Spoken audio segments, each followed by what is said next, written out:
Punjabi radio USA ਸੁਣ ਰਹੇ ਸਾਰੇ ਹੀ ਮਾਣਯੋਗ ਅਤੇ ਸਤਿਕਾਰਤ ਸਰੋਤਿਆਂ ਨੂੰ ਪੰਜਾਬੀ ਰੇਡੀਓ USA ਦੀ ਟੀਮ ਅਤੇ ਮੇਰੇ ਰਾਜਕਰਨਵੀਰ ਸਿੰਘ ਵੱਲੋਂ ਆਪ ਜੀ ਨੂੰ ਬਹੁਤ ਹੀ ਪਿਆਰ ਸਤਿਕਾਰ ਸਹਿਤ ਦੋਨੋਂ ਹੱਥ ਜੋੜ ਕੇ ਨਿੱਘੀ ਜਿਹੀ ਸਤਿ ਸ੍ਰੀ ਅਕਾਲ।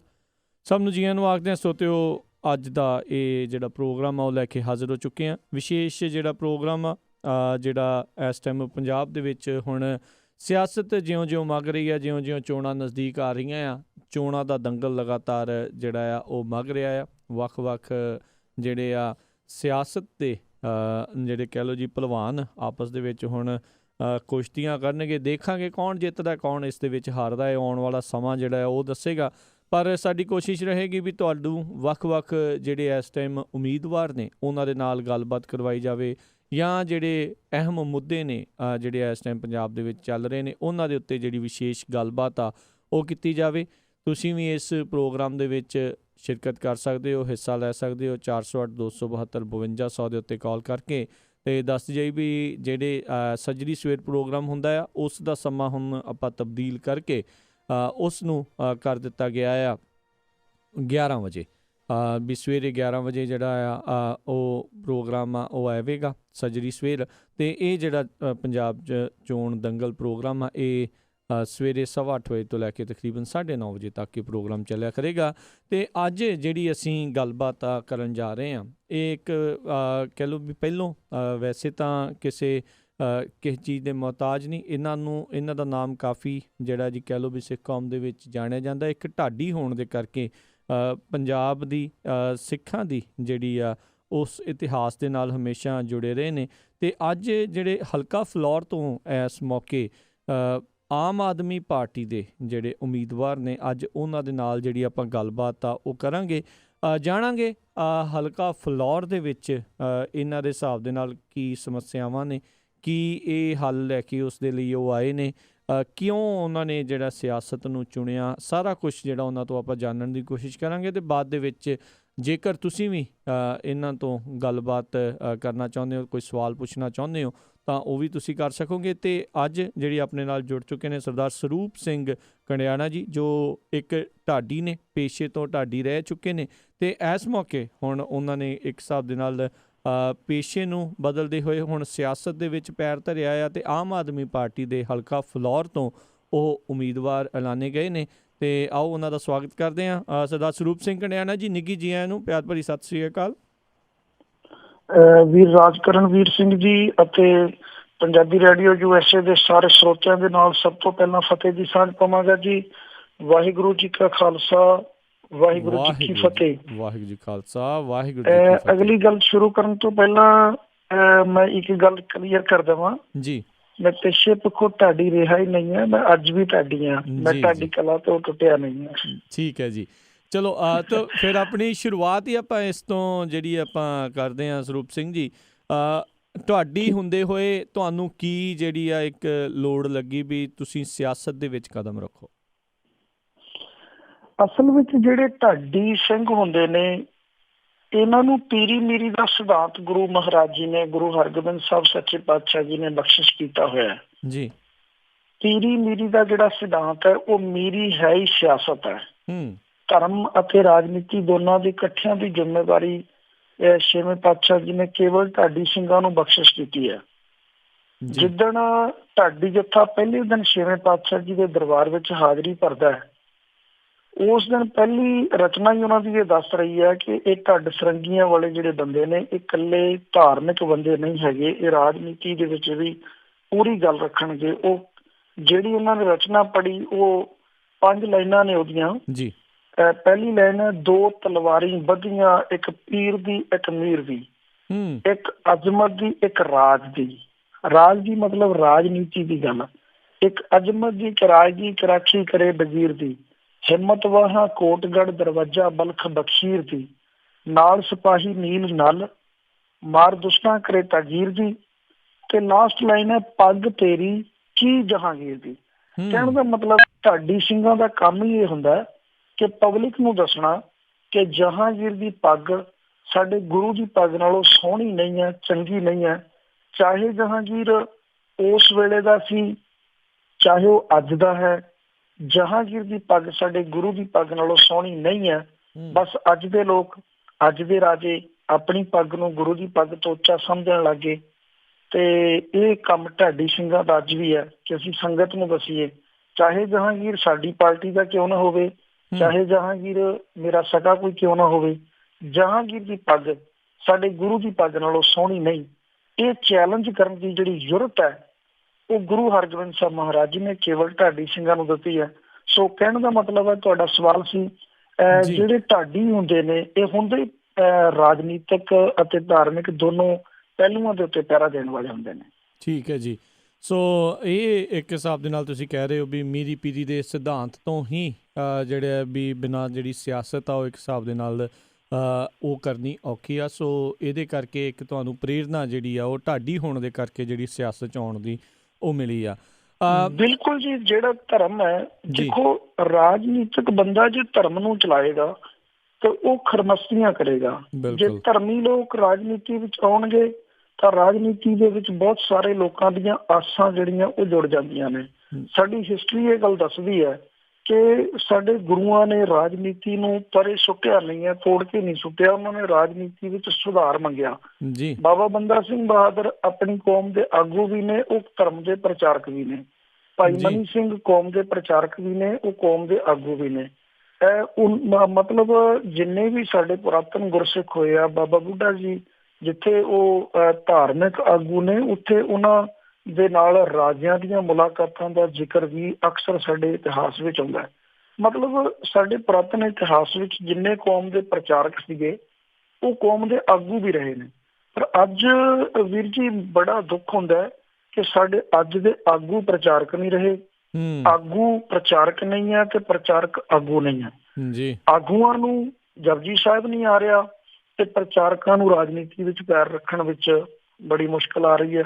ਸੋ ਜਿਹੜੇ ਆਗੂ ਨੇ ਉਹ ਵੀ ਆਪਣੇ ਆਪ ਨੂੰ ਸਿੱਖੀ ਦੇ ਪ੍ਰਚਾਰਕ ਬਣਨ, ਜਿਹੜੇ ਪ੍ਰਚਾਰਕ ਨੇ ਉਹ ਕੌਮ ਦੇ ਵਿੱਚ ਲੀਡਰਸ਼ਿਪ ਵਿੱਚ ਵੀ ਆਉਣ। ਇਹ ਸਾਡੇ ਹਿਸਟਰੀ ਦੇ ਵਿੱਚੋਂ ਜੋ ਸਾਨੂੰ ਟ੍ਰੇਨਿੰਗ ਮਿਲਦੀ ਹੈ, ਇਹਨੂੰ ਆਪਣੀ ਜ਼ਿੰਦਗੀ 'ਚ ਅਪਲਾਈ ਕਰਨਾ ਚਾਹੀਦਾ, ਪ੍ਰਚਾਰਕਾਂ ਨੂੰ ਵੀ ਅਤੇ ਲੀਡਰਾਂ ਨੂੰ ਵੀ। ਜੀ।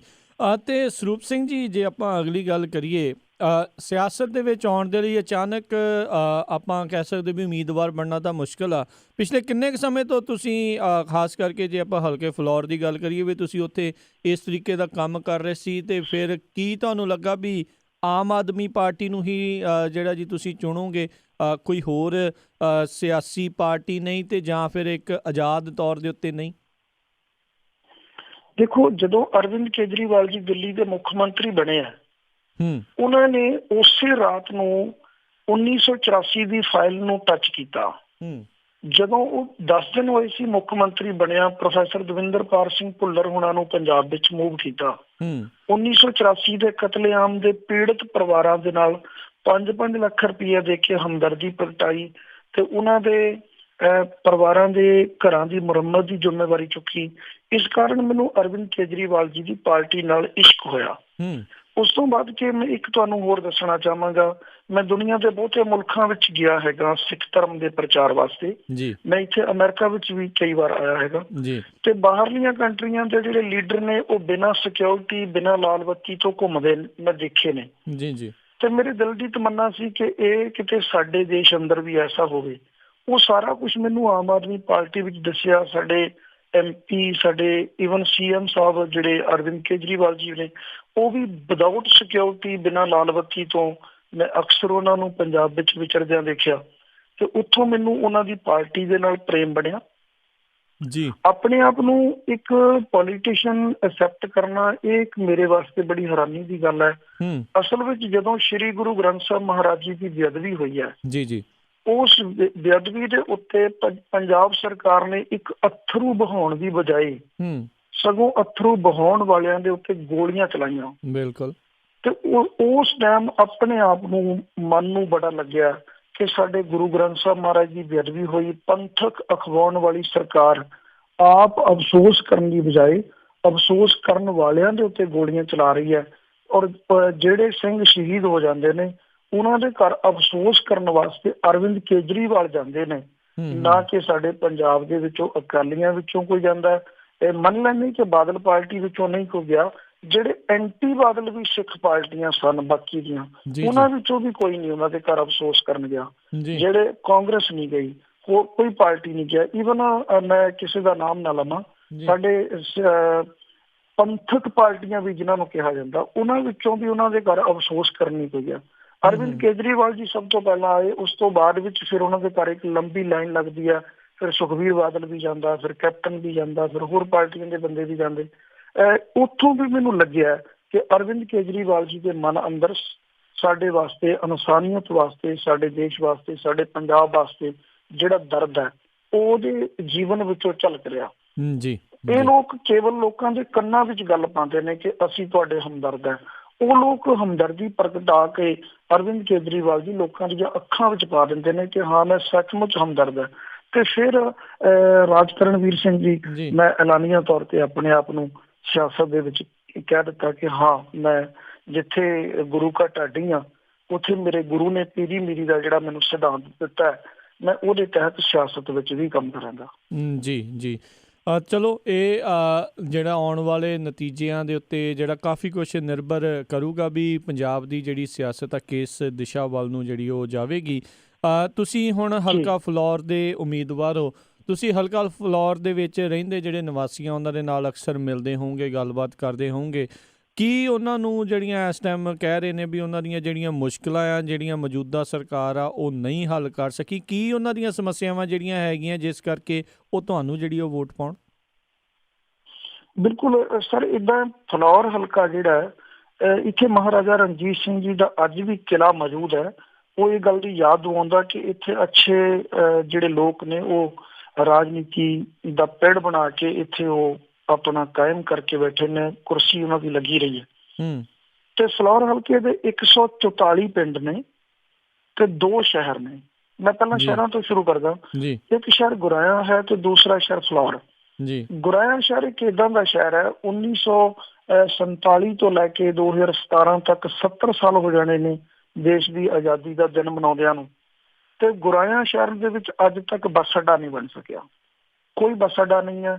ਲੁਧਿਆਣੇ ਤੋਂ, ਜਲੰਧਰ ਤੋਂ ਜਿੱਧਰੋਂ ਬੱਸਾਂ ਆਉਂਦੀਆਂ ਸੜਕ ਦੇ ਉੱਤੇ ਖੜਦੀਆਂ ਨੇ। ਜਦੋਂ 3-3, 4-4 ਬੱਸਾਂ ਖੜ ਜਾਂਦੀਆਂ ਨੇ ਤੇ ਇੱਧਰ ਬੜਾ ਰੁੜਕੇ ਤੋਂ ਬੜਾ ਪਿੰਡ ਵਾਲੇ ਪਾਸੇ ਨੂੰ ਜਾਣ ਵਾਸਤੇ ਜਿਹੜੀ ਟ੍ਰੈਫਿਕ ਹੈ ਉਹ ਸਾਰੀ ਜਾਮ ਹੋ ਜਾਂਦੀ ਹੈ। ਤੇ ਉੱਥੇ ਸਭ ਤੋਂ ਸ਼ਰਮਨਾਕ ਗੱਲ ਇਹ ਹੈ ਕਿ ਉੱਥੇ ਕੋਈ ਟਾਇਲਟ ਬਾਥਰੂਮ ਦਾ ਪ੍ਰਬੰਧ ਨਹੀਂ ਹੈ। ਸਾਡੇ ਬੱਚੇ, ਸਾਡੀ ਬੀਬੀਆਂ ਭੈਣਾਂ ਤੇ ਫਲੌਰ ਸ਼ਹਿਰ ਸਾਡਾ ਇੱਕ ਏਦਾਂ ਦਾ ਸ਼ਹਿਰ ਹੈ, ਆਬਾਦੀ ਪੱਖੋਂ ਬਹੁਤ ਵੱਡਾ ਸ਼ਹਿਰ ਨਹੀਂ ਹੈ, ਪਰ ਉਹਦੇ 4 ਬੱਸ ਅੱਡੇ ਨੇ। ਨੂਰ ਮਹਿਲ, ਨਕੋਦਰ ਨੂੰ ਜਾਣਾ ਤੇ ਬੱਸ ਹੋਰ ਕਿਸੇ ਪਾਸਿਓਂ ਤੁਰਦੀ ਹੈ। ਤੇ ਜੇ ਅਸੀਂ ਰਾਹੋਂ ਨਵਾਂਸ਼ਹਿਰ ਜਾਣਾ ਤਾਂ ਬੱਸ ਹੋਰ ਪਾਸੇ ਨੂੰ ਜਾ ਕੇ ਖੜਦੀ ਹੈ। ਲੁਧਿਆਣੇ ਵਾਸਤੇ ਬੱਸ ਅੱਡਾ ਹੋਰ ਹੈ, ਜਲੰਧਰ ਵਾਸਤੇ ਬੱਸ ਅੱਡਾ ਹੋਰ ਹੈ। ਤੇ ਮੈਂ ਆਪਣੇ ਪੰਜਾਬੀ ਰੇਡੀਓ USA ਦੇ ਉੱਤੇ ਸਾਰੀ ਜਿਹੜੀ ਪਬਲਿਕ ਸੁਣ ਰਹੀ ਹੈ ਉਹਨਾਂ ਦੇ ਨਾਲ ਇਹ ਸਾਂਝ ਪਾਉਣਾ ਕਿ 144 ਪਿੰਡਾਂ ਦੇ ਵਿੱਚੋਂ 103 ਪਿੰਡਾਂ ਵਿੱਚ ਗੰਦੇ ਪਾਣੀ ਦੇ ਛੱਪੜਾਂ ਦੀ ਪ੍ਰੋਬਲਮ ਹੈ। ਜਾਂ ਤੇ ਛੱਪੜ ਪਿੰਡ ਦੇ ਬਿਲਕੁਲ ਵਿਚਕਾਰ ਹੈ ਤੇ ਜਾਂ ਪਿੰਡ ਦੇ ਬਿਲਕੁਲ ਗੁਆਂਢ ਹੈ। ਉਹਦੇ ਨਾਲ ਪੀਣ ਵਾਲਾ ਪਾਣੀ ਇੰਨਾ ਗੰਦਾ ਹੋਇਆ ਕਿ ਹਰ ਘਰ ਵਿੱਚ RO ਸਿਸਟਮ, ਫਿਲਟਰ ਲਗਵਾਉਣਾ ਪੈ ਰਿਹਾ ਜੀ। ਉਹਦੇ ਸੁਧਾਰ ਦੀ ਗੱਲ ਅਸੀਂ ਪਬਲਿਕ ਨਾਲ ਕਰਦੇ ਹਾਂ ਤੇ ਪਬਲਿਕ ਬਹੁਤ ਅੱਛਾ ਰਿਸਪੌਂਸ ਦਿੰਦੀ ਹੈ।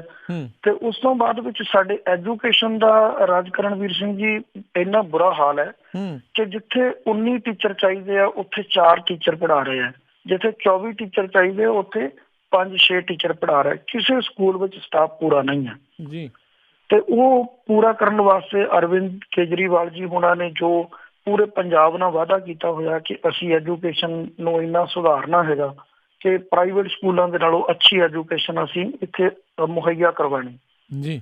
ਉਸ ਤੋਂ ਬਾਅਦ ਵਿੱਚ ਸਾਡੇ ਵੀਰਾ ਜੀ ਜਿੰਨੇ ਵੀ ਪਿੰਡ ਨੇ, ਪਿੰਡਾਂ ਦੇ ਵਿੱਚ ਕੋਈ ਹੈਲਥ ਨਾਲ ਸੰਬੰਧਿਤ ਕੋਈ ਵੀ ਸਹੂਲਤ ਨਹੀਂ ਹੈ। ਕਿਸੇ ਪਿੰਡ ਵਿੱਚ ਕੋਈ ਸਰਕਾਰੀ ਕਲੀਨਿਕ, ਡਿਸਪੈਂਸਰੀ ਨਹੀਂ ਹੈ। ਜੇ ਕਿਤੇ ਨਾ ਮਾਤਰ ਹੈ ਉੱਥੇ ਦਵਾਈਆਂ ਨਹੀਂ ਹੈ, ਉੱਥੇ ਲੇਡੀਜ਼ ਡਾਕਟਰ ਨਹੀਂ ਹੈ। ਇਹ ਸਾਰੀਆਂ ਗੱਲਾਂ ਪਬਲਿਕ ਦੇ ਨਾਲ ਮੈਂ ਸਾਂਝੀਆਂ ਕਰਦਾ। ਤੇ ਇੱਕ ਪਬਲਿਕ ਨੂੰ ਗੱਲ ਬੜੀ ਅੱਛੀ ਲੱਗਦੀ ਹੈ, ਇੱਕ ਮੈਂ ਸਰਵੇ ਕਰਵਾਇਆ ਹੈਗਾ ਆਪਣੇ ਪੂਰੀ ਅਸੈਂਬਲੀ ਦਾ। ਉਹ ਸਰਵੇ 80% ਹੋ ਚੁੱਕਾ। ਉਹ ਸਰਵੇ ਇਹ ਹੈ ਕਿ ਮੇਰੀ ਅਸੈਂਬਲੀ ਵਿੱਚ ਕਿੰਨੇ ਨੌਜਵਾਨ ਤੇ ਕਿੰਨੀਆਂ ਮੁਟਿਆਰਾਂ ਨੇ ਜਿਹੜੇ ਪੜ੍ਹੇ ਲਿਖੇ ਨੇ, ਹੱਥਾਂ ਵਿੱਚ ਡਿਗਰੀਆਂ ਫੜ ਕੇ ਦਫ਼ਤਰਾਂ ਵਿੱਚ ਗੇੜੇ ਮਾਰ ਕੇ ਸ਼ਾਮ ਨੂੰ ਪੁਲਿਸ ਕੋਲੋਂ ਕੁੱਟ ਖਾ ਕੇ ਆਪਣੇ ਘਰ ਵਾਪਸ ਆ ਜਾਂਦੇ। ਬੇਰੁਜ਼ਗਾਰ ਉਹਨਾਂ ਨੂੰ ਜਾਂ ਰੁਜ਼ਗਾਰ ਮੁਹੱਈਆ ਕਰਵਾਵਾਂਗੇ ਜਾਂ ਉਹਨਾਂ ਨੂੰ ਨੌਕਰੀ ਮੁਹੱਈਆ ਕਰਵਾਵਾਂਗੇ। ਤੇ ਲਾਸਟ ਪੁਆਇੰਟ ਇੱਕ ਹੋਰ ਜਿਹੜਾ ਮੈਂ ਬੜਾ ਜ਼ਰੂਰੀ ਸਮਝਦਾ ਇੱਥੇ ਪੰਜਾਬੀ ਰੇਡੀਓ USA ਦੇ ਸਰੋਤਿਆਂ ਦੇ ਨਾਲ, ਉਹ ਇਹ ਹੈ ਕਿ ਮੇਰੀ ਅਸੈਂਬਲੀ ਦੇ ਜਿੰਨੇ ਮਿਹਨਤਕਸ਼ ਲੋਕ ਨੇ ਉਹ ਰੋਟੀ ਦਾ ਡੱਬਾ ਪੈਕ ਕਰਕੇ ਸਵੇਰ ਨੂੰ ਘਰੋਂ ਤੁਰਦੇ ਨੇ, ਲੁਧਿਆਣੇ ਫੈਕਟਰੀ ਵਿੱਚ ਉੱਥੇ ਦਿਹਾੜੀ ਕਰਨ ਜਾਂਦੇ ਨੇ। ਤੇ ਸਾਡੀ ਆਪਣੀ ਅਸੈਂਬਲੀ ਦੇ ਵਿੱਚ ਕੋਈ ਏਦਾਂ ਦੀ ਫੈਕਟਰੀ ਲੱਗੇ ਜਿਹਦੇ ਵਿੱਚ ਮਿਹਨਤਕਸ਼ ਲੋਕਾਂ ਨੂੰ ਮਿਹਨਤ ਕਰਨ ਦਾ ਸਮਾਂ ਬਣੇ, ਉਹਨਾਂ ਨੂੰ ਲੁਧਿਆਣੇ ਮੀਂਹ ਹਨੇਰੀ ਵਿੱਚ, ਕੜਕ ਦੀ ਧੁੱਪ ਦੇ ਵਿੱਚ, ਕੋਰੇ ਪਏ ਦੇ ਵਿੱਚ ਨਾ ਜਾਣਾ ਪਵੇ। ਫਿਰ ਉਹ ਬੱਸ ਵਿੱਚ ਨਹੀਂ ਬੈਠ ਕੇ ਜਾਂਦੇ, ਬੱਸ ਦਾ ਕਿਰਾਇਆ ਉਹ ਅਫੋਰਡ ਨਹੀਂ ਕਰ ਸਕਦੇ। 25 ਰੁਪਏ ਰੋਜ਼ਾਨਾ ਦਾ ਕਿਰਾਇਆ ਕੋਈ ਨਹੀਂ ਦੇ ਸਕਦਾ, ਜਾਣ ਦਾ 25, ਆਉਣ ਦਾ 300 ਰੁਪਇਆ ਦਿਹਾੜੀ ਮਿਲਦੀ, 50 ਰੁਪਏ ਉਹ ਕਿਰਾਏ ਵਿੱਚ ਨਿਕਲ ਗਏ। ਤੇ ਉਹ ਵਿਚਾਰੇ ਖੁੱਲੀ ਓਪਨ ਬੋਡੀ ਜਿਹੜੇ ਟਾਟਾ 407 ਨੇ ਉਹਨਾਂ ਦੇ ਵਿੱਚ ਜਾਂਦੇ ਨੇ ਕਿ ਸਾਡਾ 20 ਰੁਪਏ ਵਿੱਚ ਆਉਣ ਜਾਣ ਹੋ ਜਾਏ। ਸੋ ਉਹਨਾਂ ਵਾਸਤੇ ਇੱਕ ਕੋਈ ਏਦਾਂ ਦੀ ਫੈਕਟਰੀ, ਕੋਈ ਇੰਡਸਟਰੀ, ਕੋਈ ਏਦਾਂ ਦੇ ਉਦਯੋਗ ਪੈਦਾ ਕਰਾਂਗੇ ਕਿ ਉਹਨਾਂ ਨੂੰ ਵਧੀਆ ਢੰਗ ਦੇ ਨਾਲ ਆਪਣੀ ਮਿਹਨਤ ਕਰਨ ਦਾ ਸਬਬ ਬਣ ਸਕੇ। ਇਹ ਪਬਲਿਕ ਦੇ ਨਾਲ ਗੱਲਾਂ ਕਰ ਰਹੇ ਹਾਂ, ਹਰ ਇੱਕ ਜਿਹੜੇ ਵੀ ਦੌਰ ਤੇ ਜਾਂਦੇ ਹਾਂ ਸਾਨੂੰ ਬੜਾ ਅੱਛਾ ਰਿਸਪੌਂਸ ਮਿਲਦਾ ਹੈ। ਪਰਮਾਤਮਾ ਕਿਰਪਾ ਕਰੇ ਕਿ ਅਸੀਂ ਆਪਣੀ ਗੱਲ ਪਬਲਿਕ ਨੂੰ ਸਮਝਾਉਣ ਵਿੱਚ ਸਫਲ ਹੋਈਏ ਤੇ ਤੁਸੀਂ ਅਰਦਾਸ ਕਰਿਓ ਜੀ।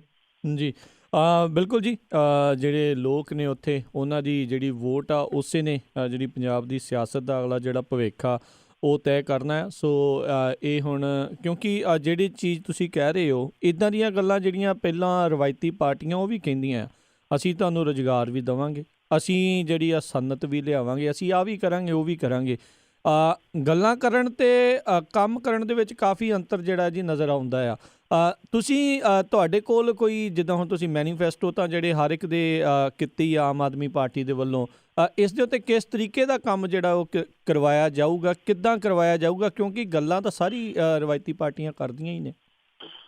ਦੇਖੋ, ਰਵਾਇਤੀ ਪਾਰਟੀਆਂ ਤੇ ਆਮ ਆਦਮੀ ਪਾਰਟੀ ਵਿੱਚ ਮੈਂ ਜੋ ਡਿਸਟੈਂਸ ਸਮਝਦਾ, ਫਰਕ ਸਮਝਦਾ, ਉਹ ਇਹ ਹੈ, ਰਵਾਇਤੀ ਪਾਰਟੀਆਂ ਵੀ ਮੈਨੀਫੈਸਟੋ ਬਣਾਉਂਦੀਆਂ ਨੇ ਪਰ ਉਹ ਆਪਣਾ ਮੈਨੀਫੈਸਟੋ ਪਬਲਿਕ ਵਿੱਚ ਓਪਨ ਨਹੀਂ ਕਰਦੀਆਂ।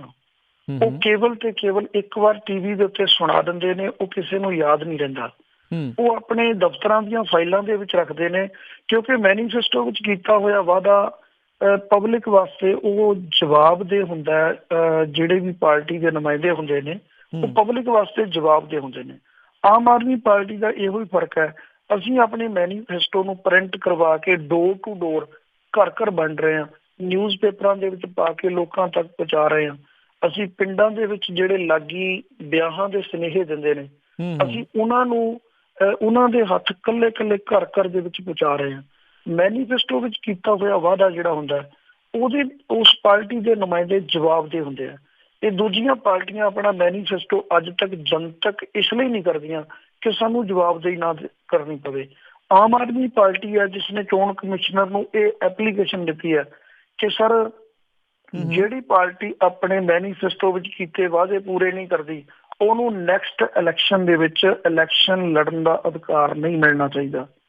ਆਮ ਆਦਮੀ ਪਾਰਟੀ ਦੇ ਜਿਹੜੇ ਮੈਨੀਫੈਸਟੋ ਉਹ ਨਿਰੇ ਕਾਗਜ਼ ਦੇ ਟੁਕੜੇ ਨਹੀਂ ਆ। ਦੂਸਰੀ ਗੱਲ ਇੱਕ ਹੋਰ ਮੈਂ ਬੜੇ ਭਰੋਸੇ ਨਾਲ ਕਹਿੰਦਾ ਕਿ ਬਾਕੀ ਪਾਰਟੀਆਂ ਮੈਨੀਫੈਸਟੋ ਜਿਹੜਾ ਬਣਾਉਂਦੀਆਂ ਉਹ ਕੇਵਲ ਦਫ਼ਤਰਾਂ ਵਿੱਚ ਬੈਠ ਕੇ ਬਣਾਉਂਦੀਆਂ। ਆਮ ਆਦਮੀ ਪਾਰਟੀ ਨੇ ਮੈਨੀਫੈਸਟੋ ਬਣਾਏ ਨੇ ਪਬਲਿਕ ਦੇ ਵਿੱਚ ਜਾ ਕੇ। ਅਸੀਂ ਬੋਲਦਾ ਪੰਜਾਬ ਡਾਇਲੋਗ ਤਹਿਤ ਵੱਡੀਆਂ ਮੀਟਿੰਗਾਂ ਕੀਤੀਆਂ, ਡੋਰ ਟੂ ਡੋਰ ਜਦੋਂ ਕੰਪੇਨ ਕੀਤੀ ਹੈ, ਪਰਿਵਾਰ ਜੋੜੋ, ਦੁਆਬਾ ਜੋੜੋ, ਪੰਜਾਬ ਬਚਾਓ, ਇਹ ਜਿਹੜੀਆਂ ਮੁਹਿੰਮ ਅਸੀਂ ਕੀਤੀਆਂ ਉਸ ਦੌਰਾਨ ਅਸੀਂ ਪਿੰਡਾਂ ਵਿੱਚੋਂ ਲੋਕਾਂ ਦੀਆਂ ਮੁਸ਼ਕਿਲਾਂ ਨੂੰ ਸੁਣਿਆ। ਕਿਸੇ ਪਿੰਡ ਦੇ ਵਿੱਚ ਛੱਪੜ ਦੀ ਪ੍ਰੋਬਲਮ, ਕਿਸੇ ਪਿੰਡ ਵਿੱਚ ਸੀਵਰੇਜ ਦੀ ਪ੍ਰੋਬਲਮ, ਕਿਸੇ ਪਿੰਡ ਦੇ ਸਕੂਲ ਦੇ ਵਿੱਚ ਗਰਾਊਂਡ ਨਹੀਂ ਹੈ, ਉਹ ਸਾਰੀਆਂ ਨੂੰ ਅਸੀਂ ਮੈਨੀਫੈਸਟੋ ਦੇ ਵਿੱਚ ਐਡ ਕੀਤਾ। ਇਹ ਲੋਕਾਂ ਦੇ ਵਿੱਚ ਤਿਆਰ ਕੀਤਾ ਮੈਨੀਫੈਸਟੋ ਆ, ਲੋਕਾਂ ਵਿੱਚ ਵੰਡਿਆ ਵੀ ਇਸ ਵੇਲੇ ਜਾ ਰਿਹਾ ਕਿਉਂਕਿ ਦਫ਼ਤਰਾਂ ਵਿੱਚ ਨਹੀਂ ਬਣਿਆ ਹੋਇਆ। ਔਰ ਮੈਂ 100% ਵਿਸ਼ਵਾਸ ਕਰਦਾ ਕਿ ਜਿਹੜੇ ਵਾਅਦੇ ਮੈਨੀਫੈਸਟੋ ਵਿੱਚ ਕੀਤੇ ਜਾ ਰਹੇ ਉਹ ਮੇਰੇ ਵਾਅਦੇ ਨਹੀਂ ਹੋਣਗੇ, ਉਹ ਪੂਰੇ ਇਕਰਾਰਨਾਮੇ ਨੂੰ ਸਮਝ ਕੇ ਉਹਨੂੰ ਪੂਰਾ ਲਾਗੂ ਕਰਵਾਇਆ ਜਾਏਗਾ। ਉਹਦੇ ਵਿੱਚ ਜੋ ਅਸੀਂ ਵਾਅਦਾ ਕਰ ਰਹੇ ਉਹਨੂੰ ਪੂਰਾ ਨਿਭਾਵਾਂਗੇ। ਬਾਕੀ ਤੁਹਾਡੇ ਵਰਗੇ ਬੁੱਧੀਜੀਵ ਲੋਕ ਜਦੋਂ ਅਸੀਂ ਵਜ਼ਾਰਤ ਵਿੱਚ ਆਵਾਂਗੇ ਸਮੇਂ ਸਮੇਂ ਤੁਸੀਂ ਵੀ ਸਾਨੂੰ ਆਪਣੀ ਐਡਵਾਈਸ ਜ਼ਰੂਰ ਦਿੰਦੇ ਰਹਿਣਾ ਜੀ। ਬਿਲਕੁਲ ਸਰੂਪ ਸਿੰਘ ਕੰਡਿਆਣਾ ਜੀ, ਬਿਲਕੁਲ ਇੱਥੇ ਜਿਹੜਾ ਵੀ ਕੋਈ ਬੈਠਾ ਆ ਉਹ ਹਰ ਇੱਕ ਚਾਹੁੰਦਾ ਵੀ ਪੰਜਾਬ ਜਿਹੜਾ ਆ ਉਸ ਦਾ ਭਵਿੱਖ ਜਿਹੜਾ ਆ ਉਜਵਲ ਹੋਵੇ, ਵਧੀਆ ਹੋਵੇ। ਸੋ ਜ਼ਰੂਰ ਐਡਵਾਈਸ ਵੀ ਤੁਹਾਨੂੰ ਮਿਲੂਗੀ ਅਤੇ ਸਾਰੇ ਜਾਣੇ ਜਿਹੜਾ ਜੀ ਆਪੋ ਆਪਣੇ ਵਿਚਾਰ ਵੀ ਜਿਹੜੇ ਉਹ ਰੱਖਣਗੇ। ਅਤੇ ਸਰੂਪ ਸਿੰਘ ਜੀ, ਇੱਥੇ ਆਪਾਂ ਇੱਕ ਛੋਟਾ ਜਿਹਾ ਬ੍ਰੇਕ ਲਵਾਂਗੇ ਅਤੇ ਬ੍ਰੇਕ ਤੋਂ ਬਾਅਦ ਦੇ ਵਿੱਚ ਆਪਣੀ ਜਿਹੜੀ ਗੱਲਬਾਤ ਉਹ ਇਸੇ ਤਰੀਕੇ ਦੇ ਨਾਲ ਜਾਰੀ ਰਹੇਗੀ। ਕੁਛ ਕੁ ਹੋਰ ਗੱਲਾਂ ਬਾਤਾਂ ਕਰਕੇ ਅਤੇ ਆਪਾਂ ਆਪਣੇ ਸਰੋਤਿਆਂ ਨੂੰ ਵੀ ਸੱਦਾ ਦੇਵਾਂਗੇ। ਜੇਕਰ ਤੁਸੀਂ ਵੀ ਸਰੂਪ ਸਿੰਘ ਕੰਡਿਆਣਾ ਜੀ ਨੂੰ ਕੋਈ ਸਵਾਲ ਪੁੱਛਣਾ ਚਾਹੋਗੇ ਤਾਂ ਤੁਸੀਂ ਵੀ ਜ਼ਰੂਰ ਕਾਲ ਕਰ ਲਿਓ। ਪਰ ਇੱਕ ਛੋਟੀ ਜਿਹੀ ਬ੍ਰੇਕ ਲਵਾਂਗੇ ਅਤੇ ਬ੍ਰੇਕ ਤੋਂ ਬਾਅਦ ਦੇ ਵਿੱਚ ਪ੍ਰੋਗਰਾਮ ਪੰਜਾਬ ਚੋਣ ਦੰਗਲ ਇੱਦਾਂ ਹੀ ਜਾਰੀ ਰਹੇਗਾ। ਸੁਣਦੇ ਰਹੋ Punjabi radio USA।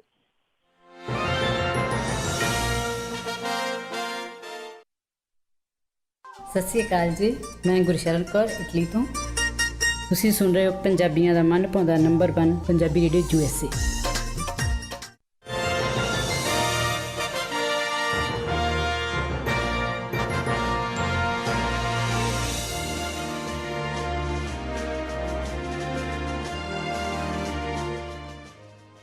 Punjabi radio USA ਸੁਣ ਰਹੇ ਸਾਰੇ ਹੀ ਮਾਣਯੋਗ ਅਤੇ ਸਤਿਕਾਰਤ ਸਰੋਤਿਆਂ ਨੂੰ ਇੱਕ ਵਾਰੀ ਫਿਰ ਨਿੱਘੀ ਜੀ ਆਇਆਂ ਨੂੰ, ਸਭ ਨੂੰ ਪਿਆਰ ਸਤਿਕਾਰ ਸਹਿਤ ਸਤਿ ਸ੍ਰੀ ਅਕਾਲ। ਸਰੋਤਿਓ, ਪ੍ਰੋਗਰਾਮ ਪੰਜਾਬ ਚੋਣ ਦੰਗਲ ਦੇ ਵਿੱਚ ਆਪ ਸਭ ਦਾ ਇੱਕ ਵਾਰੀ ਫਿਰ ਸਵਾਗਤ ਕਰਦੇ ਹਾਂ। ਪੰਜਾਬ ਚੋਣ ਦੰਗਲ ਤੁਹਾਡੇ ਲਈ ਅਸੀਂ ਸੋਮਵਾਰ ਤੋਂ ਸ਼ੁੱਕਰਵਾਰ ਸਵੇਰੇ 8:15 ਵਜੇ ਤੋਂ ਲੈ ਕੇ ਬਾਅਦ ਦੇ ਵਿੱਚ 9:30 ਵਜੇ ਤੱਕ ਪ੍ਰੋਗਰਾਮ ਪੇਸ਼ ਕਰਿਆ ਕਰਾਂਗੇ, ਜਿਸ ਦੇ ਵਿੱਚ ਵੱਖ-ਵੱਖ ਵਿਸ਼ਿਆਂ ਦੇ ਉੱਤੇ ਗੱਲਬਾਤ ਕੋਸ਼ਿਸ਼ ਹੋਵੇਗੀ ਵੀ ਵੱਖ-ਵੱਖ ਉਮੀਦਵਾਰਾਂ ਦੇ ਨਾਲ ਵੀ ਜਿਹੜੀ ਉਹ ਗੱਲਬਾਤ ਉਹ ਹੁੰਦੀ ਰਹੇ। ਅਤੇ ਅੱਜ ਆਪਣੇ ਨਾਲ ਹਲਕਾ ਫਲੌਰ, ਜੋ ਕਿ SC ਰਿਜ਼ਰਵ ਹਲਕਾ ਹੈਗਾ ਆ, ਉੱਥੋਂ ਦੇ ਜਿਹੜੇ ਆਮ ਆਦਮੀ ਪਾਰਟੀ ਦੇ ਉਮੀਦਵਾਰ ਸਰੂਪ ਸਿੰਘ ਕੰਡਿਆਣਾ ਜੀ, ਉਹ ਸਾਡੇ ਨਾਲ ਜੁੜੇ ਹੋਏ ਨੇ। ਉਹਨਾਂ ਦੇ ਨਾਲ ਆਪਾਂ ਗੱਲਬਾਤ ਕਰ ਰਹੇ ਹਾਂ। ਸਰੂਪ ਸਿੰਘ ਕੰਡਿਆਣਾ ਜੀ, ਇੱਕ ਵਾਰੀ ਫਿਰ ਨਿੱਘੀ ਜੀ ਆਇਆਂ ਨੂੰ, ਪਿਆਰ ਭਰੀ ਸਤਿ ਸ੍ਰੀ ਅਕਾਲ।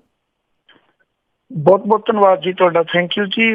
ਪੰਜਾਬ ਚੋਣ ਦੰਗਲ ਪ੍ਰੋਗਰਾਮ ਦੇ ਸਰੋਤੇ ਵੀ ਜਿੰਨੇ ਸਰਵਣ ਕਰ ਰਹੇ ਨੇ, ਉਹਨਾਂ ਸਾਰਿਆਂ ਦਾ ਵੀ ਬਹੁਤ ਬਹੁਤ ਧੰਨਵਾਦ ਜੀ।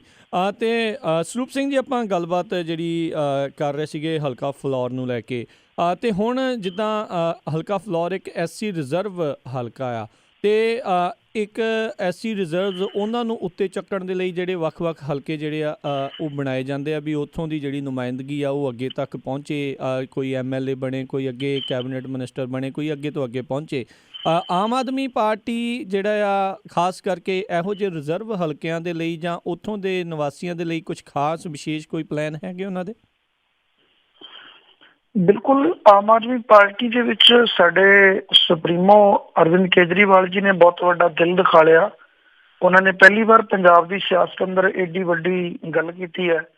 ਉਹ ਕਹਿ ਕੇ ਗਏ ਨੇ ਕਿ ਪੰਜਾਬ ਦਾ ਉਪ ਮੁੱਖ ਮੰਤਰੀ ਇੱਕ SC ਕਮਿਊਨਿਟੀ ਦੇ ਵਿੱਚੋਂ ਹੋਵੇਗਾ, ਜੋ ਅੱਜ ਤੱਕ ਕਦੇ ਵੀ ਨਹੀਂ ਹੋਇਆ। ਉੱਚੇ ਅਹੁਦੇ ਦੇਣ ਦੀ ਗੱਲ। ਸਾਡੇ ਗੁਰੂ ਸਾਹਿਬਾਨਾਂ ਨੇ ਵੀ ਇਹ ਬਰਾਬਰੀ ਦੀ ਗੱਲ ਕੀਤੀ ਹੈ ਕਿ ਸਾਡਾ ਸਮਾਜ ਬਰਾਬਰ ਹੋਵੇ। ਆਪਾਂ ਰੋਜ਼ ਪੜ੍ਹਦੇ ਹਾਂ, ਜਿਸ ਹੱਥ ਜੋੜ ਕਰ ਵੇਖਿਆ ਸੋਏ, ਨਾਨਕ ਉੱਤਮ ਨੀਚ ਨਾ ਕੋਈ, ਨਾ ਕੋਈ ਉੱਚਾ ਨਾ ਕੋਈ ਨੀਵਾਂ।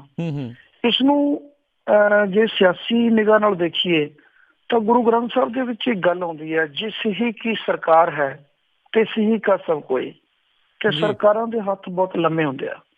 ਸਰਕਾਰਾਂ ਚਾਹੁਣ ਤਾਂ ਗਰੀਬਾਂ ਨੂੰ ਅਮੀਰ ਬਣਾ ਕੇ ਲੋਕਾਂ ਦੇ ਵਿੱਚ ਸਮਾਜਿਕ ਬਰਾਬਰੀ ਕਾਇਮ ਕਰ ਸਕਦੀਆਂ ਨੇ। ਸਰਕਾਰਾਂ ਚਾਹੁਣ ਤੇ ਲੋਕਾਂ ਵਿੱਚ ਬਹੁਤ ਸਾਰਾ ਜਿਹੜਾ ਭਿੰਨ ਭੇਦ ਵਿਤਕਰਾ ਉਹਨੂੰ ਖਤਮ ਕਰ ਸਕਦੀਆਂ ਨੇ। ਸੋ ਇਹ ਮੈਂ ਸਮਝਦਾ ਹਾਂ ਕਿ ਇਹ ਵੀ ਇੱਕ ਭੀਮ ਰਾਓ ਬਾਬਾ ਸਾਹਿਬ, ਡਾਕਟਰ ਅੰਬੇਡਕਰ ਨੇ ਜਿਹੜੀ ਰਿਜ਼ਰਵੇਸ਼ਨ ਦੀ ਗੱਲ ਰੱਖੀ ਹੈ, ਇਹ ਵੀ ਇੱਕ ਸਮਾਜ ਦੇ ਵਿੱਚ ਸਮਤੋਲ ਬਰਾਬਰਤਾ ਆ ਸਕੇ, ਇੱਕ ਸੁਰਤਾ ਆ ਸਕੇ, ਉਹਦੇ ਇਸੇ ਗੱਲ ਨੂੰ ਮੁੱਖ ਰੱਖ ਕੇ ਕੀਤੀ ਗਈ ਸੀ। ਹੁਣ ਮੈਂ ਆਪਣੇ ਬਾਰੇ ਤੁਹਾਨੂੰ ਦੱਸਦਾ, ਮੇਰੇ ਪਿਤਾ ਜੀ ਪਿੰਡ ਦੇ ਚੌਂਕੀਦਾਰ ਨੇ। ਇਸ ਗੱਲ ਵਿੱਚ ਮੈਂ ਕੋਈ ਸ਼ਰਮ ਨਹੀਂ ਮਹਿਸੂਸ ਕਰਦਾ ਦੱਸਣ ਵਿੱਚ। ਮੈਂ ਖੁਦ ਵਾਹਿਗੁਰੂ ਜੀ ਦੀ ਕਿਰਪਾ ਨਾਲ ਇੱਕ ਵਰਲਡ ਫੇਮਸ ਮੇਰਾ ਨਾਮ ਬਣਿਆ। ਮੈਂ ਇੱਕ ਪੂਰੇ ਵਰਲਡ ਵਿੱਚ ਚਰਚਿਤ ਬਣਿਆ ਕਿ ਮੈਂ ਸਿੱਖ ਧਰਮ ਦਾ ਪ੍ਰਚਾਰਕ ਹਾਂ। ਇਹ ਗੁਰੂ ਗ੍ਰੰਥ ਸਾਹਿਬ ਜੀ ਦੀ ਕਿਰਪਾ ਹੈ। ਗੁਰੂ ਗ੍ਰੰਥ ਸਾਹਿਬ ਜੀ ਦੀ ਬਖਸ਼ਿਸ਼ ਦੇ ਨਾਲ ਮੈਂ ਇੱਕ ਚੌਂਕੀਦਾਰ ਦਾ ਪੁੱਤ ਹੋਣ ਨਾਤੇ ਪੂਰੇ ਵਰਲਡ ਵਿੱਚ ਪ੍ਰਸਿੱਧੀ ਹਾਸਲ ਕੀਤੀ ਹੈ।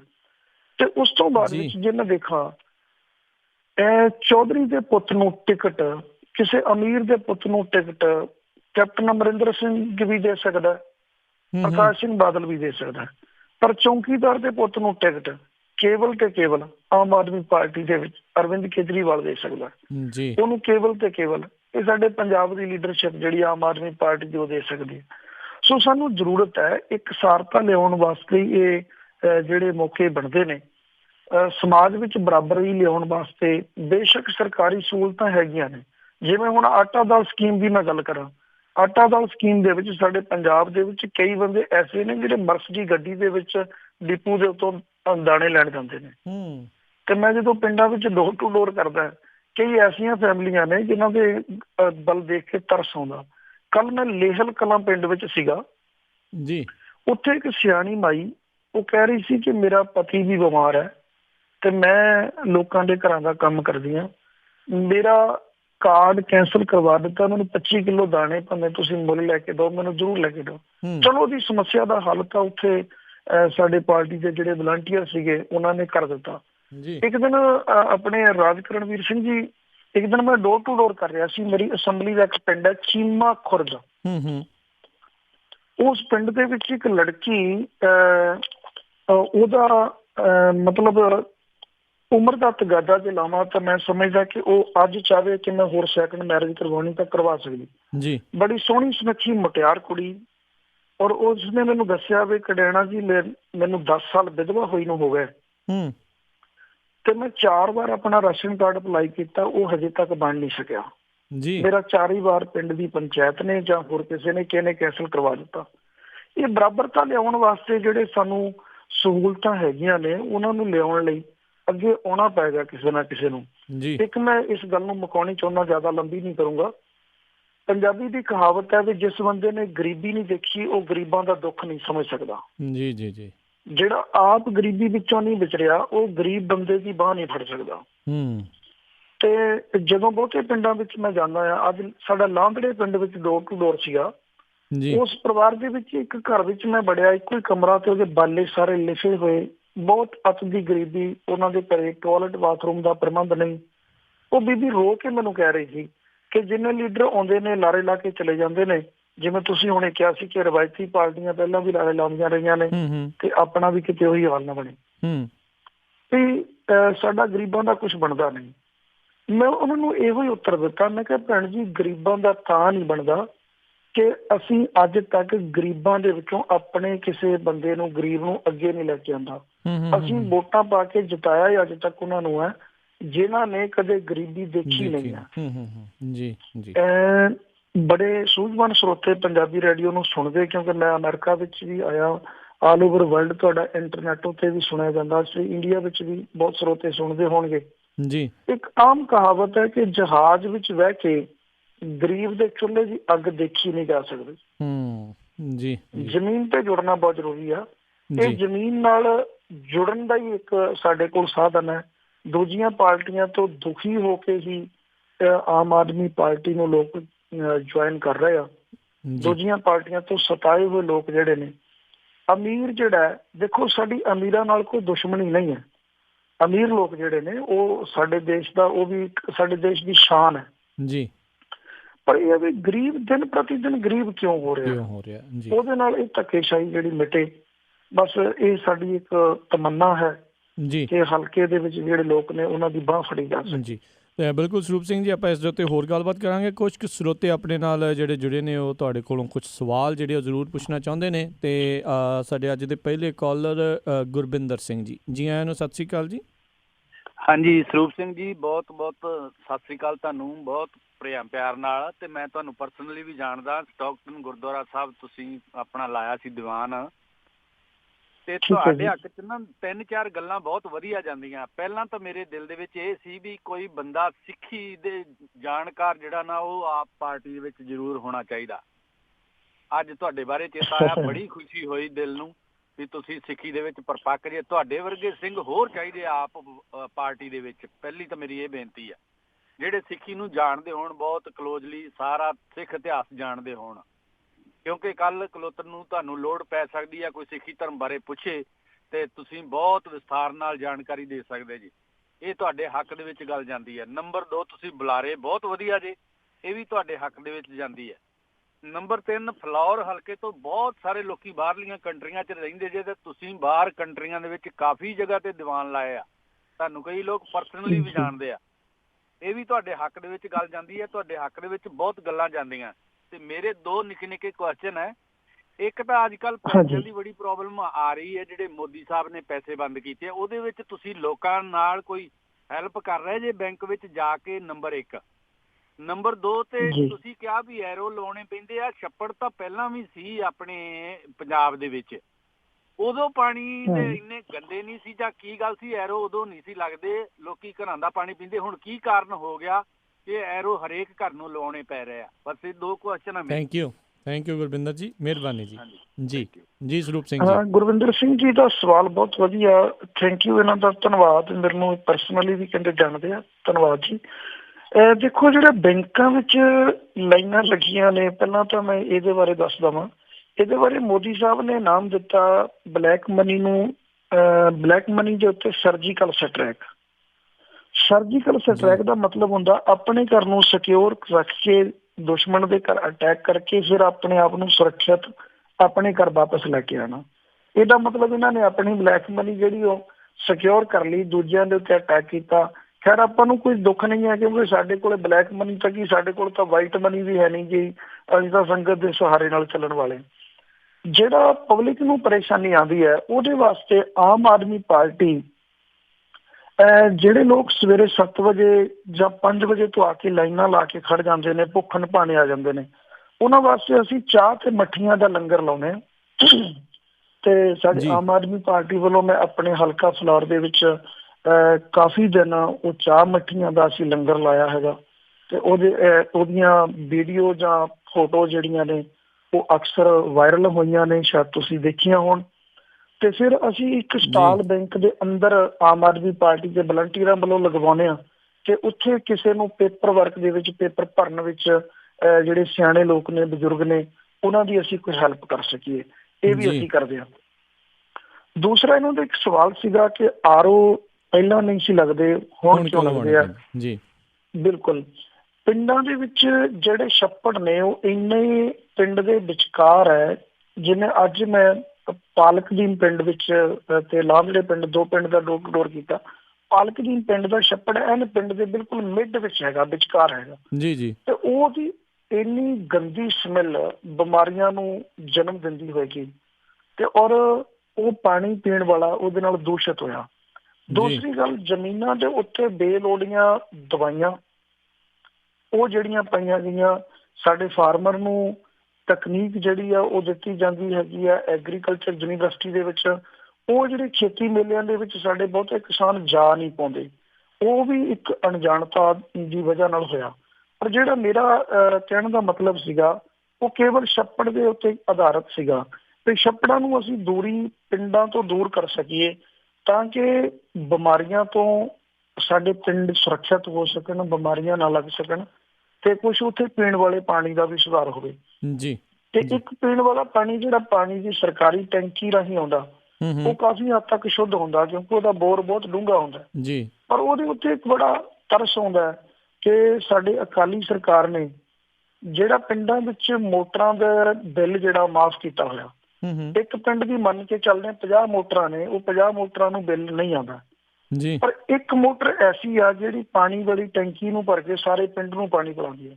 50 ਮੋਟਰਾਂ ਦਾ ਬਿੱਲ ਮਾਫ ਹੈ, ਪਰ ਇੱਕ ਮੋਟਰ ਦਾ ਬਿੱਲ ਪੂਰੇ 20 ਜਾਂ 25 ਘਰ ਜਿੰਨੇ ਵੀ ਮੁਹੱਲੇ ਚ ਆਉਂਦੇ ਨੇ, ਉਹ ਇਕੱਲੇ ਘਰ ਕੋਲੋਂ ਕਲੈਕਟ ਕੀਤਾ ਜਾਂਦਾ।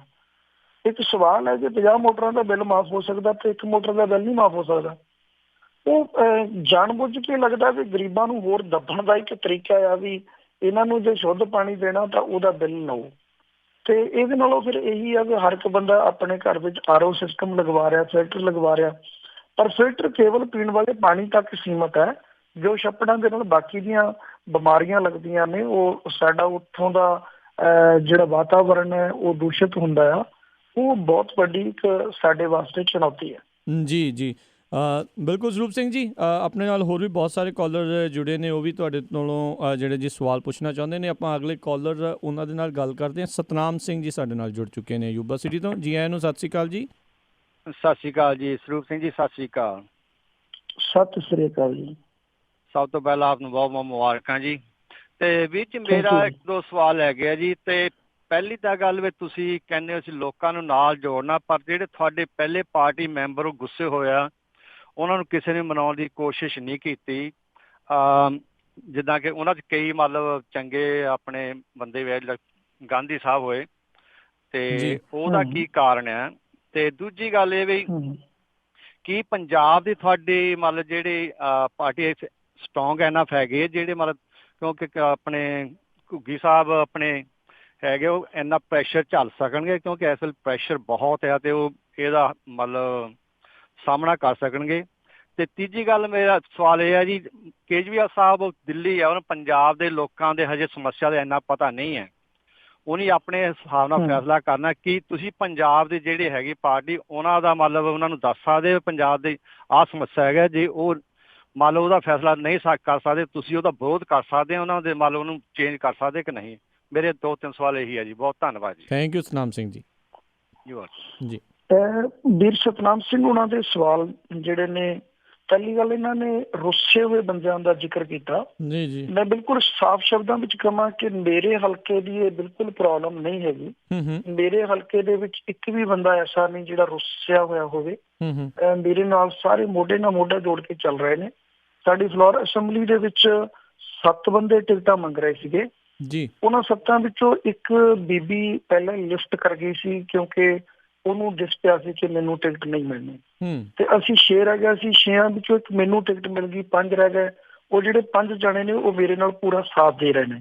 ਤੇ ਜਿਵੇਂ ਧਰਮਵੀਰ ਗਾਂਧੀ ਸਾਹਿਬ ਜੀ ਦਾ ਇਹਨਾਂ ਨੇ ਜ਼ਿਕਰ ਕੀਤਾ, ਉਹ ਹਾਈ ਲੈਵਲ ਦੀਆਂ ਗੱਲਾਂ ਨੇ। ਮੈਂ ਤਾਂ ਇੱਕ ਹਲਕੇ ਦਾ, ਇੱਕ ਅਸੈਂਬਲੀ ਦਾ ਹੀ ਛੋਟਾ ਜਿਹਾ ਵਰਕਰ ਹੈਗਾ।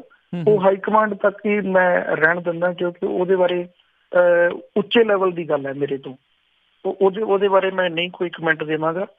ਤੇ ਇੱਕ ਇਹਨਾਂ ਨੇ ਦੂਸਰਾ ਸਵਾਲ ਕੀਤਾ ਆਪਣੇ ਗੁਰਪ੍ਰੀਤ ਸਿੰਘ ਜੀ ਜਿਹੜੇ ਸਾਡੇ ਪੰਜਾਬ ਕਨਵੀਨਰ ਨੇ ਜੀ, ਕਿ ਕੀ ਉਹ ਇਹ ਕੁਛ ਕਰ ਪਾਉਣਗੇ। ਮੈਂ ਜਿੰਨੀ ਵਾਰ ਵੀ ਬੜਾਚ ਭਾਜੀ ਨੂੰ ਮਿਲਿਆ ਹੈਗਾ ਜਾਂ ਜਿੰਨਾ ਕੁ ਮੈਂ ਉਹਨਾਂ ਨੂੰ ਸੁਣਿਆ ਹੈਗਾ, ਤੁਸੀਂ ਉਹਨਾਂ ਦਾ ਇੰਟਰਨੈਟ ਦੇ ਉੱਤੇ, YouTube ਦੇ ਉੱਤੇ ਸਿੱਖ ਹਿਸਟਰੀ ਭਰ ਕੇ ਇੱਕ ਵਾਰ ਸੁਣੋ ਕਿ ਉਹਨਾਂ ਨੂੰ ਕਿੰਨੀ ਨੌਲੇਜ ਹੈਗੀ ਆ। ਤੇ ਉਹਨਾਂ ਨੇ ਆਪਣੀ ਕਮੇਡੀ ਨੂੰ ਵੀ ਕਿਵੇਂ ਸਾਫ਼ ਸੁਥਰੀ ਰੱਖਿਆ, ਉਹਦੇ ਵਿੱਚ ਸਮਾਜਿਕ ਮੁੱਦਿਆਂ ਨੂੰ ਕਿਵੇਂ ਟੱਚ ਕੀਤਾ। ਇਹਦਾ ਮਤਲਬ ਉਹਨਾਂ ਨੂੰ ਪੋਲਿਟਿਕਸ ਦੀ ਬਹੁਤ ਵੱਡੀ ਨੌਲੇਜ ਸੀ।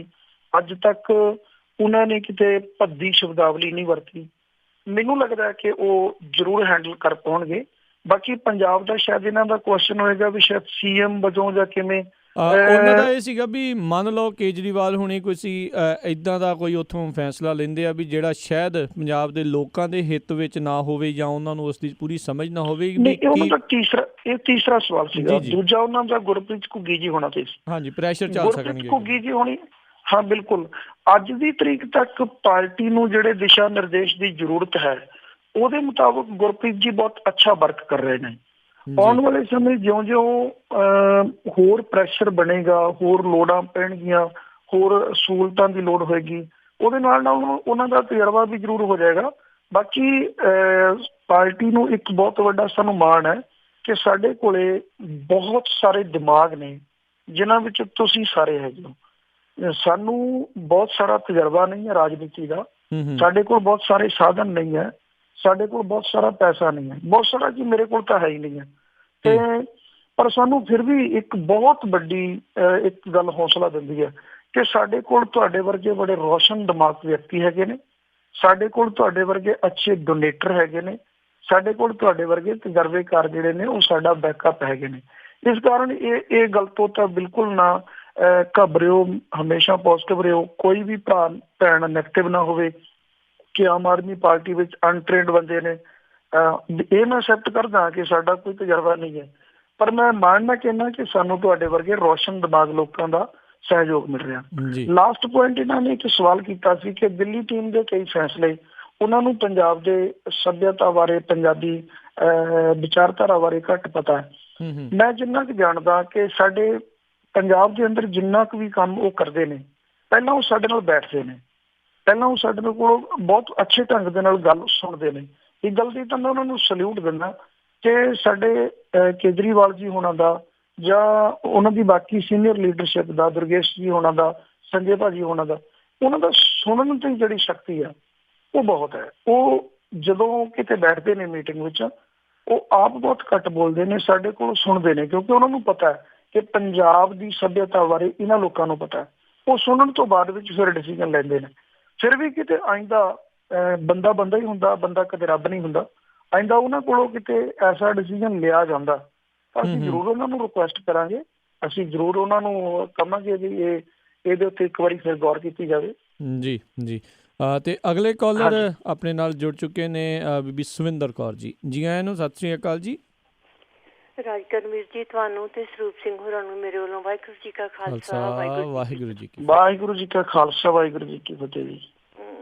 ਮੇਰਾ ਥੋੜੀ ਜਿਹੀ ਚਿੰਤਾ ਤਾਂ ਮਨ ਵਿੱਚੋਂ ਹਟੀ ਆ ਕਿ ਹਮੇਸ਼ਾ ਦਿਮਾਗ ਵਿੱਚ ਇਹ ਆਉਂਦਾ ਸੀ ਕਿ ਸਾਡੀ ਸਟੇਟ ਇੱਕ ਧਾਰਮਿਕ ਸਟੇਟ ਆ ਤੇ ਆਮ ਆਦਮੀ ਪਾਰਟੀ ਦੇ ਵਿੱਚ ਲੋਕ ਜਿਹੜੇ ਜੁੜੇ ਹੋਏ ਆ ਉਹਦੇ ਵਿੱਚ ਧਾਰਮਿਕ ਰੁਚੀਆਂ ਵਾਲੇ ਘੱਟ ਆ, ਮੇਰੀ ਸਮਝ ਦੇ ਹਿਸਾਬ ਨਾਲ। ਪਰ ਹੁਣ ਜਦੋਂ ਮੈਂ ਸਰੂਪ ਸਿੰਘ ਜੀ ਤੁਹਾਨੂੰ ਵੀ ਸੁਣਦੀ ਆ ਤੇ ਥੋੜੀ ਜਿਹੀ ਆਸ ਵੱਝਦੀ ਆ ਕਿ ਕੁਝ ਲੋਕ ਧਰਮ ਨਾਲ ਜੁੜੇ ਹੋਏ ਵੀ ਹੈਗੇ ਆ।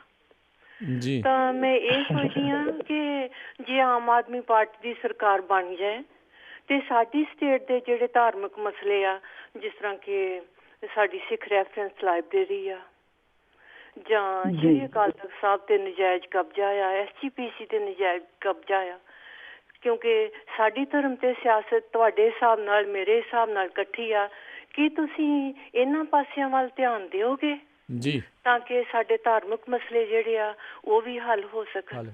ਬਹੁਤ ਮਿਹਰਬਾਨੀ। ਥੈਂਕ ਯੂ ਜੀ। ਸੁਰਿੰਦਰ ਕੌਰ ਭੈਣ ਜੀ, ਮੈਂ ਸਪਸ਼ਟ ਕਰਨਾ ਚਾਹੁੰਦਾ, ਆਮ ਆਦਮੀ ਪਾਰਟੀ ਕਿਸੇ ਧਰਮ ਦਾ ਪੁਆਇੰਟ ਲੈ ਕੇ ਇਲੈਕਸ਼ਨ ਨਹੀਂ ਲੜ ਰਹੀ। ਅਸੀਂ ਧਰਮ ਨਿਰਪੱਖ ਪਾਰਟੀ ਦੇ ਵਿੱਚ ਮਤਲਬ ਆ ਰਹੇ ਅੱਗੇ ਜੀ। ਨਾ ਤਾਂ ਧਰਮ ਦੇ ਨਾਮ ਦੇ ਉੱਤੇ ਅਸੀਂ ਵੋਟਾਂ ਮੰਗ ਰਹੇ ਹਾਂ ਤੇ ਨਾ ਹੀ ਧਰਮ ਦੇ ਨਾਮ ਦੇ ਉੱਤੇ ਕਿਸੇ ਨੂੰ ਦੰਗਾ ਫਸਾਦ ਕਰਨ ਦੀ ਆਗਿਆ ਹੋਏਗੀ, ਕਤਲੋ ਗਾਰਦ ਮਚਾਉਣ ਦੀ ਧਰਮ ਦੇ ਨਾਮ ਦੇ ਉੱਤੇ ਆਗਿਆ ਨਹੀਂ ਹੋਏਗੀ। ਜਿਹੜੇ ਵੀ ਧਰਮ ਦੇ ਨਾਲ ਕਿਤੇ ਧੱਕੇਸ਼ਾਹੀ ਹੋਈ ਹੈ ਜਾਂ ਕੋਈ ਧੱਕੇਸ਼ਾਹੀ ਕਰੇਗਾ ਉਹਦੇ ਉੱਤੇ ਕਾਰਵਾਈ ਆਮ ਆਦਮੀ ਪਾਰਟੀ ਕਰੇਗੀ। ਦਿੱਲੀ ਵਿੱਚ 1984 ਵਿੱਚ ਸਿੱਖਾਂ ਦੇ ਉੱਤੇ ਬਹੁਤ ਵੱਡਾ ਅਤਿਆਚਾਰ ਹੋਇਆ। ਆਮ ਆਦਮੀ ਪਾਰਟੀ ਨੇ ਸਿੱਖਾਂ ਦੇ ਜ਼ਖਮਾਂ ਉੱਤੇ ਮਲਮ ਲਾਈ ਤੇ ਉਹਨਾਂ ਨੂੰ ਇਨਸਾਫ ਦਿਵਾਇਆ ਤੇ ਜਿਹੜੇ ਅਦਾਲਤ ਵਿੱਚ ਕੇਸ ਆਪਣੇ ਆਪ ਨੂੰ ਬਰੀ ਕਰਵਾ ਕੇ ਸੱਜਣ ਕੁਮਾਰ, ਜਗਦੀਸ਼ ਟਾਈਟਲਰ ਵਰਗੇ ਭੱਜਣ ਦਾ ਯਤਨ ਕਰਦੇ ਸੀ, ਉਸ ਫਾਈਲ ਨੂੰ ਇੰਨਾ ਸਟਰੋਂਗ ਕੀਤਾ ਕਿ ਉਹ ਭੱਜ ਨਾ ਸਕਣ। ਜਿਹੜਾ ਵੀ ਦੋਸ਼ੀ ਹੈ ਉਹਦੇ ਉੱਤੇ ਕਾਨੂੰਨੀ ਕਾਰਵਾਈ ਦੇ ਵਿੱਚ ਆਮ ਆਦਮੀ ਪਾਰਟੀ ਪੂਰਾ ਸਿਰ ਤੋੜ ਯਤਨ ਕਰ ਰਹੀ ਹੈ। ਈਵਨ ਸਾਡੇ ਫੂਲਕਾ ਸਾਹਿਬ, ਉਹਨਾਂ ਤੁਸੀਂ ਦੇਖਿਆ ਹੋਏਗਾ ਕਿ ਉਹਨਾਂ ਨੇ ਪਿੱਛੇ ਜਿਹੇ ਆਮ ਆਦਮੀ ਪਾਰਟੀ ਦੇ ਵਰਕਿੰਗ ਕਮੇਟੀ ਨੂੰ ਇਹ ਲਿਖ ਕੇ ਦਿੱਤਾ ਸੀ ਕਿ ਮੇਰੇ ਕੋਲੋਂ ਪਾਰਟੀ ਦਾ ਵਰਕ ਘੱਟ ਲਿਆ ਜਾਵੇ, ਮੈਂ 1984 ਦੇ ਕੇਸ ਨੂੰ ਕਿਸੇ ਹਾਲਤ ਵਿੱਚ ਵੀ ਛੱਡਣ ਲਈ ਤਿਆਰ ਨਹੀਂ ਹਾਂ। ਸਾਡੀ ਪਾਰਟੀ ਨੇ ਅੱਜ ਉਹਨਾਂ ਨੂੰ ਜੇ ਕੈਂਡੀਡੇਟ ਦਾਖਾ ਤੋਂ ਬਣਾਇਆ ਤੇ ਉਹਨਾਂ ਦੇ ਨਾਲ ਇੱਕ ਬਹੁਤ ਵੱਡਾ ਇੱਕ ਵਫਦ ਦਿੱਤਾ ਵਕੀਲਾਂ ਦਾ, ਤਾਂ ਕਿ ਉਹਨਾਂ ਦੀ ਉਸ ਜਿਹੜਾ 84 ਦੀਆਂ ਜਿਹੜੀਆਂ ਫਾਈਲਾਂ ਨੇ ਉਹਨਾਂ ਉੱਤੋਂ ਵੀ ਕਿਤੇ ਧਿਆਨ ਭਟਕੇ ਨਾ, ਉਹਨਾਂ ਨੂੰ ਨਾਲ ਵਕੀਲ ਹੋਰ ਦਿੱਤੇ ਨੇ ਤੇ ਜਿੱਥੇ ਜਿੱਥੇ ਜ਼ਰੂਰਤ ਹੈ ਤਾਂ ਇਹ ਤੁਹਾਡੀਆਂ ਸੇਵਾਵਾਂ ਨਾਲ ਨਿਭਾਉਣਗੇ ਜੀ। ਜੇ ਸਿੱਖਾਂ ਦੇ ਨਾਲ, ਮੁਸਲਮਾਨਾਂ ਦੇ ਨਾਲ, ਕਿਸੇ ਈਸਾਈਆਂ ਦੇ ਨਾਲ ਕਿਤੇ ਵੀ ਬਦਤਮੀਜ਼ੀ ਹੋਈ ਹੈ, ਧੱਕੇਸ਼ਾਹੀ ਹੋਈ ਹੈ ਜਾਂ ਆਉਣ ਵਾਲੇ ਸਮੇਂ ਵਿੱਚ ਕੋਈ ਐਸਾ ਹੁੰਦਾ ਤਾਂ ਆਮ ਆਦਮੀ ਪਾਰਟੀ ਕਿਸੇ ਧਰਮ ਨੂੰ ਮੋਹਰਾ ਬਣਾ ਕੇ ਨਹੀਂ, ਅਸੂਲਾਂ ਨੂੰ ਮੋਹਰਾ ਬਣਾ ਕੇ ਹਰ ਇੱਕ ਸਮੁਦਾਇ ਦੇ, ਹਰ ਇੱਕ ਕਮਿਊਨਿਟੀ ਦੇ ਲੋਕਾਂ ਦੇ ਨਾਲ ਹਮੇਸ਼ਾ ਮੋਢੇ ਨਾਲ ਮੋਢਾ ਜੋੜ ਕੇ ਖੜੇਗੀ ਜੀ। ਅਗਲੇ ਕਾਲਰ ਸਰੂਪ ਸਿੰਘ ਜੀ ਜੁੜੇ ਨੇ ਆਪਣੇ ਨਾਲ, ਸੁੱਚਾ ਸਿੰਘ ਜੀ। ਜੀ ਆਇਆਂ ਨੂੰ, ਸਤਿ ਸ੍ਰੀ ਅਕਾਲ ਜੀ। ਹਾਂਜੀ, ਰਾਜਕਰਨਵੀਰ ਸਿੰਘ ਜੀ ਐਂਡ ਸਰੂਪ ਸਿੰਘ ਜੀ, ਵਾਹਿਗੁਰੂ ਜੀ ਕਾ ਖਾਲਸਾ ਵਾਹਿਗੁਰੂ ਜੀ ਕੀ ਫਤਿਹ। ਵਾਹਿਗੁਰੂ ਜੀ ਕਾ ਖਾਲਸਾ ਵਾਹਿਗੁਰੂ ਜੀ ਕੀ ਫਤਿਹ ਜੀ।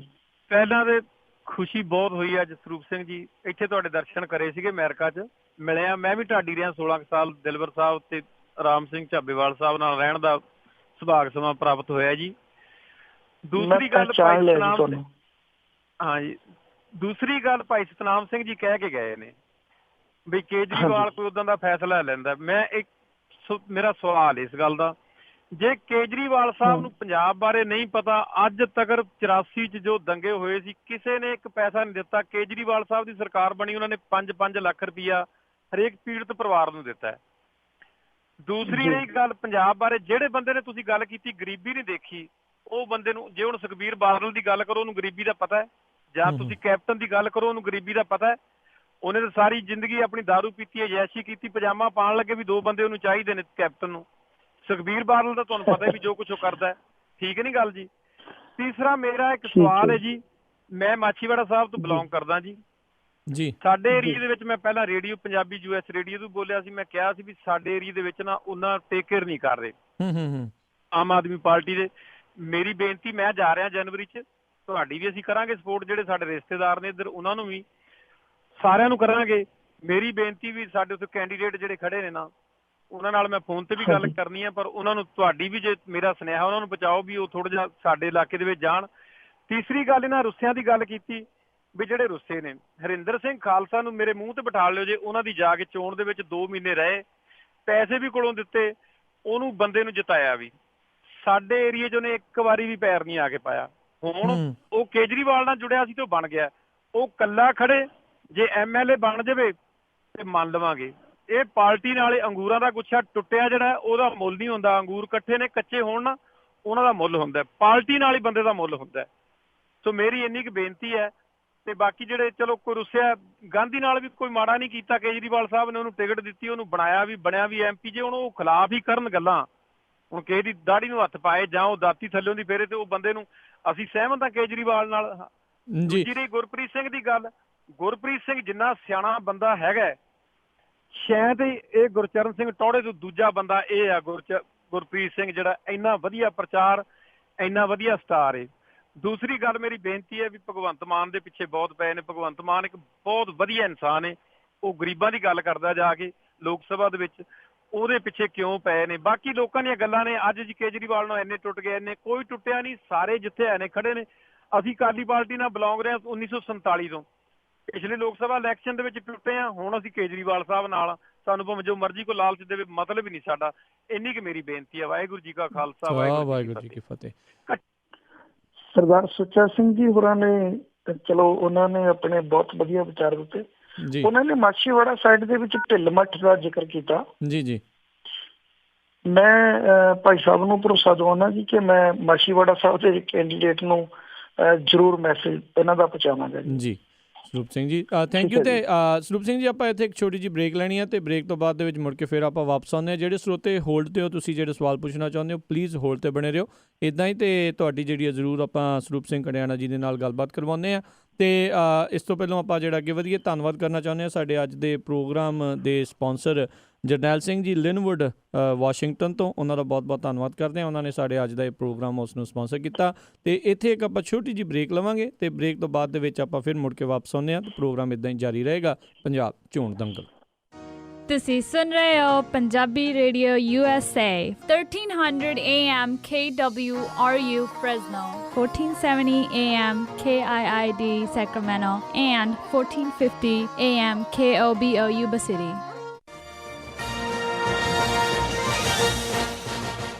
ਪੰਜਾਬੀ ਰੇਡੀਓ USA ਸੁਣ ਰਹੇ ਸਾਰੇ ਹੀ ਮਾਣਯੋਗ ਅਤੇ ਸਤਿਕਾਰਤ ਸਰੋਤਿਆਂ ਨੂੰ ਇੱਕ ਵਾਰੀ ਫੇਰ ਨਿੱਘੀ ਜੀ ਆਇਆਂ ਨੂੰ। ਸਭ ਨੂੰ ਪਿਆਰ, ਸਤਿਕਾਰ ਸਹਿਤ ਸਤਿ ਸ਼੍ਰੀ ਅਕਾਲ। ਅੱਜ ਦੇ ਸਾਡੇ ਪ੍ਰੋਗਰਾਮ ਪੰਜਾਬ ਚੋਣ ਦੰਗਲ ਦੇ ਵਿੱਚ ਆਪ ਸਭ ਦਾ ਸਵਾਗਤ ਹੈ। ਤੇ ਅੱਜ ਜਿਹੜੀ ਆਪਾਂ ਗੱਲਬਾਤ ਕਰ ਰਹੇ ਹਾਂ, ਆਮ ਆਦਮੀ ਪਾਰਟੀ ਦੇ ਹਲਕਾ ਫਲੌਰ ਦੇ ਉਮੀਦਵਾਰ ਜਿਹੜੇ ਆ ਚੁਣੇ ਗਏ ਨੇ, ਉਹਨਾਂ ਦੇ ਨਾਲ ਗੱਲਬਾਤ ਚੱਲ ਰਹੀ ਹੈ ਸਰਦਾਰ ਸਰੂਪ ਸਿੰਘ ਕੰਡਿਆਣਾ ਜੀ ਦੇ ਨਾਲ। ਇੱਕ ਵਾਰੀ ਫੇਰ ਨਿੱਘੀ ਜੀ ਆਇਆਂ ਨੂੰ ਜੀ, ਸਤਿ ਸ਼੍ਰੀ ਅਕਾਲ ਹੈ ਜੀ ਸਰੂਪ ਸਿੰਘ ਜੀ।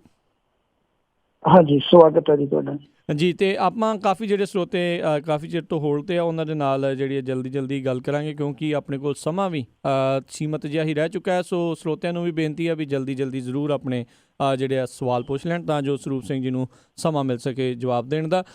ਬੂਟਾ ਸਿੰਘ ਜੀ ਸਾਡੇ ਨਾਲ ਜੁੜੇ ਨੇ ਜੀ, ਆਇਆਂ ਨੂੰ ਸਤਿ ਸ਼੍ਰੀ ਅਕਾਲ ਜੀ। ਹਾਂਜੀ, ਸਤਿ ਸ਼੍ਰੀ ਅਕਾਲ ਜੀ ਗੁਰਸਿਮਰਨ ਜੀ ਤੇ ਭਾਈ ਸਰੂਪ ਸਿੰਘ ਜੀ। ਵਾਹਿਗੁਰੂ ਜੀ ਕਾ ਖਾਲਸਾ, ਵਾਹਿਗੁਰੂ ਜੀ ਕੀ ਫਤਿਹ ਜੀ। ਵਾਹਿਗੁਰੂ ਜੀ ਕਾ ਖਾਲਸਾ, ਵਾਹਿਗੁਰੂ ਜੀ ਕੀ ਫਤਿਹ ਜੀ।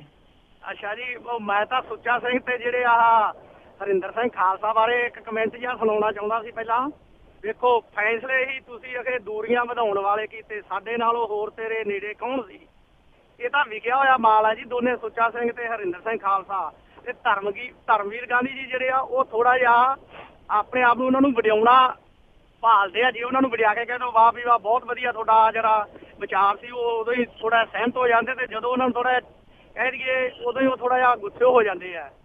ਤੇ ਬਾਕੀ ਜਿਹੜਾ ਤੁਹਾਡਾ ਸੀਗਾ ਵਿਚਾਰ ਵੀ ਆ, ਦੇਖੋ 35-40 ਸਾਲ ਤੋਂ ਜਿਹੜੀ ਸਰਕਾਰ ਲਾਰੇ ਲਾਉਂਦੀ ਆਈ ਆ ਵੀ ਛੱਪੜ ਗੰਦੇ ਕਰਨ ਵਾਲੀ ਗੱਲ ਦਾ, ਉਹਦਾ ਜਵਾਬ ਮੈਂ ਦਿੰਦਾ। ਵੇਖੋ, ਪਿੰਡਾਂ ਦੀਆਂ ਜੋ ਗਲੀਆਂ ਨਾਲੀਆਂ ਦਾ ਸਾਰਾ ਪਾਣੀ ਆ ਉਹਨਾਂ ਦੇ ਵਿੱਚ ਪੈਂਦਾ, ਤੇ ਇਸ ਕਰਕੇ ਉਹ ਛੱਪੜ ਪ੍ਰਦੂਸ਼ਿਤ ਹੋਏ ਆ। ਤੇ ਉਸ ਤੋਂ ਬਾਅਦ ਜਿਹੜਾ ਤੁਸੀਂ ਕਹਿੰਦੇ ਸੀ ਵੀ ਪਾਣੀਆਂ ਦਾ ਆਰਓ ਲਾਉਣ ਦਾ ਸਿਸਟਮ ਆ, ਵੇਖੋ ਇਹਨਾਂ ਨੇ ਵੱਡੀਆਂ ਵੱਡੀਆਂ ਫੈਕਟਰੀਆਂ ਦਾ ਨਹਿਰਾਂ ਨਦੀਆਂ ਸਾਰੀਆਂ ਦੇ ਵਿੱਚ ਪਾਣੀ ਪਾਇਆ। ਉਹ ਇਸ ਕਰਕੇ ਉਹ ਸਾਰਾ ਪਾਣੀ ਧਰਤੀ ਦੇ ਵਿੱਚ ਰਲ ਕੇ ਨਾਲ ਉਹ ਪ੍ਰਦੂਸ਼ਿਤ ਹੋ ਗਿਆ। ਜੀ ਬੂਟਾ ਸਿੰਘ ਜੀ, ਆਰਓ ਸਿਸਟਮ ਲਾਉਣ ਦਾ ਸਿਸਟਮ ਬਣਿਆ ਪਿਆ ਜੀ। ਤੇ ਤੁਸੀਂ ਕੋਈ ਸਵਾਲ ਪੁੱਛਣਾ ਚਾਹੁੰਦੇ ਹੋ ਸਰੂਪ ਸਿੰਘ ਜੀ ਨੂੰ? ਸਵਾਲ ਤਾਂ ਇਹੀ ਪੁੱਛਣਾ ਕਹਿਣਾ ਚਾਹੁੰਦੇ ਆ ਵੀ ਇੱਕ ਇਹ ਥਵਾਕ ਰੱਖਣ, ਇਹ ਜਿਹੜੀਆਂ ਦੂਜੀਆਂ ਪਾਰਟੀਆਂ ਦੇ ਰਲੇ ਰਲਾਏ ਆ ਮੈਂਬਰਾਂ ਉਹੀ ਕਹਿੰਦੇ। ਜੀ ਧੰਨਵਾਦ ਜੀ, ਜਿਹੜਾ ਤੁਸੀਂ ਵਿੱਚ ਹੀ ਕਾਲ ਇਹਨਾਂ ਦੀ ਡ੍ਰੌਪ ਹੋ ਗਈ। ਤੇ ਅਗਲੇ ਕਾਲਰ ਆਪਣੇ ਨਾਲ ਜਿਹੜੇ ਸਰੂਪ ਸਿੰਘ ਜੀ ਜੁੜੇ ਨੇ, ਕੁਲਦੀਪ ਸਿੰਘ ਜੀ। ਜੀ ਆਇਆਂ ਨੂੰ, ਸਤਿ ਸ਼੍ਰੀ ਅਕਾਲ ਜੀ। ਰਾਜਕਰਨਵੀਰ ਸਿੰਘ ਜੀ ਤੇ ਸਰੂਪ ਸਿੰਘ ਜੀ, ਵਾਹਿਗੁਰੂ ਜੀ ਕਾ ਖਾਲਸਾ ਵਾਹਿਗੁਰੂ ਜੀ ਕੀ ਫਤਿਹ। ਵਾਹਿਗੁਰੂ ਜੀ ਕਾ ਖਾਲਸਾ ਵਾਹਿਗੁਰੂ ਜੀ ਕੀ ਫਤਿਹ ਜੀ। ਪਹਿਲੀ ਗੱਲ ਤੇ ਮਨ ਇੰਨਾ ਖੁਸ਼ ਹੋਇਆ ਮੈਂ ਦੱਸ ਨਹੀਂ ਸਕਦਾ ਕਿੰਨਾ ਜੀ। ਵੀ ਇੱਕ ਉਹ ਬੰਦਾ ਕੈਂਡੀਡੇਟ ਹੈ ਆਮ ਆਦਮੀ ਪਾਰਟੀ ਦਾ ਨੁਮਾਇੰਦਾ ਜਿਹੜਾ ਗੁਰੂ ਨਾਨਕ ਪਾਤਸ਼ਾਹ ਦੇ ਲੜ ਲੱਗਿਆ ਹੋਇਆ ਜੀ। ਤੇ ਜਿਹੜੇ ਲੋਕ ਸਵਾਲ ਕਰਦੇ ਨੇ ਵੀ ਤੁਸੀਂ ਜੀ ਇਸ ਚੀਜ਼ ਨੂੰ ਹੈਂਡਲ ਕਰ ਲਓਗੇ ਜਾਂ ਗੁਰਪ੍ਰੀਤ ਹੈਂਡਲ ਕਰ ਲਏਗਾ ਜਾਂ ਕਿਹੜਾ ਬੰਦਾ ਇੰਨਾ ਐਜੂਕੇਟਡ ਹੈ ਇੰਨਾ ਨਹੀਂ, ਉਹਨਾਂ ਵਾਸਤੇ ਮੇਰਾ ਇਹ ਸਵਾਲ ਆ ਵੀ ਗੁਰੂ ਨਾਨਕ ਪਾਤਸ਼ਾਹ ਕਿੰਨੇ ਕੁ ਪੜ੍ਹੇ ਸੀ, ਭਾਈ ਮਰਦਾਨਾ ਜੀ ਉਹਨਾਂ ਦੇ ਸੰਗੀ ਸਾਥੀ ਕਿੰਨੇ ਪੜ੍ਹੇ ਸੀ। ਜੇ ਉਹ ਨਾਨਕਸ਼ਾਹੀ ਸਿੱਕਾ ਚਲਾ ਸਕਦੇ ਨੇ, ਮਾਰਿਆ ਸਿੱਕਾ ਜਗਤ ਵਿੱਚ ਨਾਨਕ ਨਿਰਮਲ ਪੰਥ ਚਲਾਇਆ ਜਿਹੜਾ ਹੁਣ ਤੱਕ ਚੱਲਦਾ ਪਿਆ, ਉਹਨੂੰ ਕੋਈ ਢਾਹ ਨਹੀਂ ਲਾ ਸਕਿਆ। ਤੇ ਗੁਰੂ ਕਿਰਪਾ ਕਰੇ ਚੜ੍ਹਦੀ ਕਲਾ ਚ ਰਵੋ, ਪਿਆਰ ਪਾਕ ਨਾਲ ਹੋਰ ਵੀ ਸਿੱਖ ਸੰਗਤਾਂ ਨੂੰ ਨਾਲ ਲਾਵੋ, ਗਰੀਬਾਂ ਨੂੰ ਖਾਸ ਕਰਕੇ ਆਪਣੇ ਗੱਲ ਨਾਲ ਲਾਵੋ। ਸਤਿਗੁਰੂ ਪਾਤਸ਼ਾਹ ਚੜ੍ਹਦੀ ਕਲਾ ਕਰਨਗੇ, ਅਸੀਂ ਸਾਰੇ ਤੁਹਾਡੇ ਨਾਲ ਆ। ਵਾਹਿਗੁਰੂ ਜੀ ਕਾ ਖਾਲਸਾ ਵਾਹਿਗੁਰੂ ਜੀ ਕੀ ਫਤਿਹ। ਵਾਹਿਗੁਰੂ ਜੀ ਕਾ ਖਾਲਸਾ ਵਾਹਿਗੁਰੂ ਜੀ ਕੀ ਫਤਿਹ ਜੀ। ਤੇ ਸਰੂਪ ਸਿੰਘ ਜੀ ਅਗਲੇ ਕਾਲਰ ਗੁਰਦਿਆਲ ਸਿੰਘ ਜੀ। ਜੀ ਆਇਆਂ ਨੂੰ, ਸਤਿ ਸ਼੍ਰੀ ਅਕਾਲ ਗੁਰਦਿਆਲ ਸਿੰਘ ਜੀ। ਸਤਿ ਸ਼੍ਰੀ ਅਕਾਲ ਭਾਜੀ। ਜੀ ਗੁਰਦਿਆਲ ਸਿੰਘ ਜੀ, ਕੀ ਪੁੱਛਣਾ ਚਾਹੁੰਦੇ ਹੋ?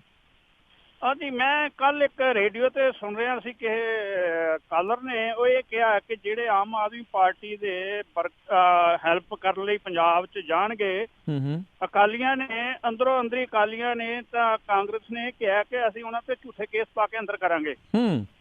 ਤੇ ਮੈਂ ਇਹ ਖਬਰ ਜਿੱਦਾਂ ਅੰਦਰੋਂ ਅੰਦਰੀ ਹੋ ਸਕਦਾ ਉਹ ਉਹਨਾਂ ਦੀ ਪਾਰਟੀ ਦੇ ਬੰਦੇ ਨੇ ਇਹ ਗੱਲ ਕੀਤੀ ਹੋਵੇ ਇੱਥੇ ਰੇਡੀਓ ਦੇ ਉੱਤੇ, ਪਰ ਨਾ ਹੋਵੇ, ਏਦਾਂ ਹੁੰਦੇ ਵੀ ਹੈ। ਤੇ ਜੇਕਰ ਇਹ ਏਦਾਂ ਹੁੰਦਾ ਆ ਤੇ ਕੀ ਆਮ ਆਦਮੀ ਪਾਰਟੀ ਉਹਨਾਂ ਦੀ ਟੇਕ ਕੇਅਰ ਕਰੇਗੀ ਜਿੱਤਣ ਤੋਂ ਬਾਅਦ? ਜੀ। ਤੇ ਦੂਸਰਾ ਇਹ ਆਪਣਾ ਦੱਸਣਗੇ ਕਿੰਨਾ ਕੁ ਸੱਚ ਹੈ ਕਿ ਵਾਕਈ ਪੰਜਾਬ ਦੇ ਵਿੱਚ ਇਹ ਖਬਰ ਹੈ ਕਿ ਜਾਂ ਐਵੇਂ ਅਵਾਇਡ ਆ ਰਹੇ ਨੇ ਇੱਧਰੋਂ ਬਾਹਰੋਂ ਆਮ ਆਦਮੀ ਪਾਰਟੀ ਦੀ ਹੈਲਪ ਕਰਨ ਲਈ ਨਾ ਜਾਣ? ਥੈਂਕ ਯੂ ਗੁਰਦਿਆਲ ਸਿੰਘ ਜੀ, ਵਧੀਆ ਸਵਾਲ ਤੁਹਾਡਾ। ਜੀ ਸਰੂਪ ਸਿੰਘ ਜੀ। ਸਰਦਾਰ ਗੁਰਦਿਆਲ ਸਿੰਘ ਜੀ, ਗੱਲ ਇਸ ਤਰ੍ਹਾਂ ਆ ਵੀ 4-5 ਦਿਨਾਂ ਬਾਅਦ ਚੋਣ ਜਾਬਤਾ ਲੱਗ ਜਾਏਗਾ ਪੰਜਾਬ ਵਿੱਚ। ਚੋਣ ਜਾਬਤਾ ਲੱਗਣ ਤੋਂ ਬਾਅਦ ਵਿੱਚ ਇਹਨਾਂ ਦੀ ਗੁੰਡਾਗਰਦੀ ਵੈਸੇ ਹੀ 95% ਖਤਮ ਹੋ ਜਾਏਗੀ। ਆਇੰਦਾ ਫਿਰ ਵੀ ਕਿਤੇ ਏਦਾਂ ਦੀ ਬਦਤਮੀਜੀ ਇਹ ਲੋਕ ਜੇ ਕਰਦੇ ਨੇ ਤਾਂ ਆਮ ਆਦਮੀ ਪਾਰਟੀ ਤੁਹਾਡੇ ਨਾਲ ਮੋਢੇ ਨਾਲ ਮੋਢਾ ਲਾ ਕੇ ਖੜੀ ਹੈ। ਪਹਿਲਾਂ ਵੀ ਇਸ ਤਰ੍ਹਾਂ ਬਹੁਤ ਵਾਰੀ ਹੋਇਆ। ਸ਼ਾਹਕੋਟ ਹਲਕੇ ਵਿੱਚ ਮੁੰਡੀ ਚੋਲੀਆਂ ਪਿੰਡ ਹੈਗਾ, ਉੱਥੇ ਪੁਲਿਸ ਨੇ ਬਦਤਮੀਜੀ ਕੀਤੀ ਸੀ ਤਾਂ ਉੱਥੇ ਸਾਡੀ ਪਾਰਟੀ ਦੀ ਸਮੁੱਚੀ ਲੀਡਰਸ਼ਿਪ ਪੁੱਜ ਗਈ ਸੀ ਔਰ ਉਸ ਕੇਸ ਦੀ ਅੱਜ ਤੱਕ ਪੈਰਵਾਈ ਪਾਰਟੀ ਕਰਦੀ ਹੈ। ਸੋ ਤੁਸੀਂ ਸਾਡੇ ਦੇਸ਼ ਦੇ ਮਹਿਮਾਨ ਬਣ ਕੇ ਆ ਰਹੇ ਹੋ, ਨਿੱਘਾ ਸਵਾਗਤ ਹੋਏਗਾ, ਬਾਲ ਵਿੰਗਾ ਨਹੀਂ ਹੋਣ ਦੇਵਾਂਗੇ।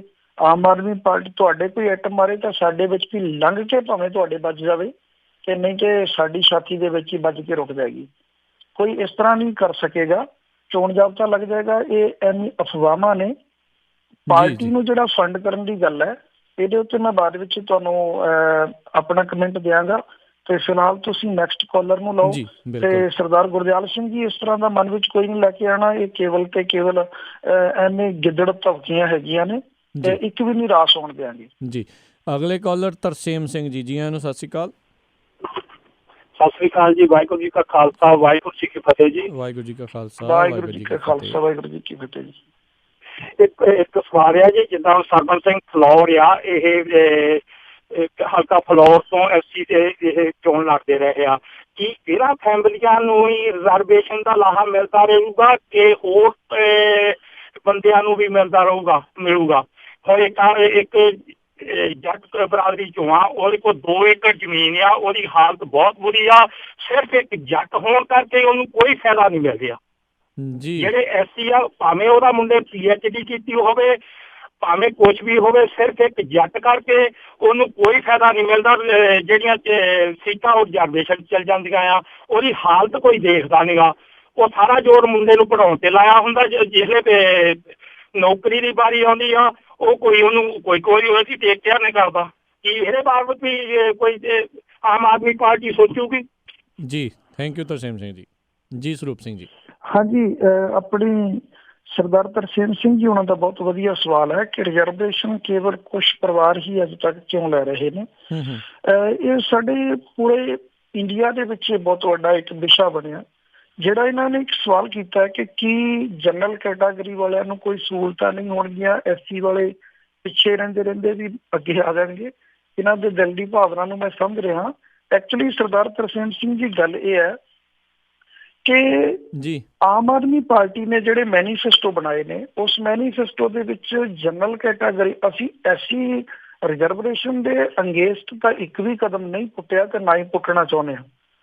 ਪਰ ਜਿਹੜੀਆਂ ਸਹੂਲਤਾਂ ਜਨਰਲ ਕੈਟਾਗਰੀ ਨੂੰ ਜਾਂ BC ਕੈਟਾਗਰੀ ਨੂੰ ਅੱਜ ਤੱਕ ਨਹੀਂ ਗੌਰਮੈਂਟ ਪ੍ਰੋਵਾਈਡ ਕਰਵਾ ਸਕੀ, ਨਹੀਂ ਦੇ ਸਕੀ, ਉਹ ਸਾਡੇ ਤੁਸੀਂ ਮੈਨੀਫੈਸਟੋ ਪੜ੍ਹੋ। ਮੇਰਾ ਜਿਹੜਾ ਇਹੋ ਹੀ ਫੋਨ ਨੰਬਰ ਹੈ, ਮੈਂ ਬੋਲ ਵੀ ਦਿੰਦਾ, ਇਹ WhatsApp ਮੇਰਾ ਨੰਬਰ ਹੈ। ਇਸ ਨੰਬਰ ਦੇ ਉੱਤੇ ਜੇ ਤੁਸੀਂ ਮੈਨੀਫੈਸਟੋ ਮੰਗਵਾਉਣੇ ਚਾਹੁੰਦੇ, ਮੈਂ ਤੁਹਾਨੂੰ WhatsApp ਦੇ ਉੱਤੇ ਕਾਪੀਆਂ ਭੇਜ ਦਿੰਦਾ।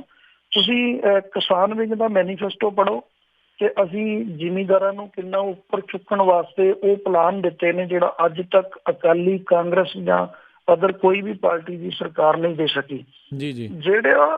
ਜਿਹੜੀ SC BC SC ST ਵਾਸਤੇ ਬਣੀ ਹੋਈ ਸੀ ਤਰਤੀਬ, ਉਹਨੂੰ ਨਹੀਂ ਅਸੀਂ ਛੇੜਿਆ, ਸਗੋਂ ਉਹਨੂੰ ਹੋਰ ਸੁਧਾਰਨ ਦੀ ਗੱਲ ਕੀਤੀ ਆ।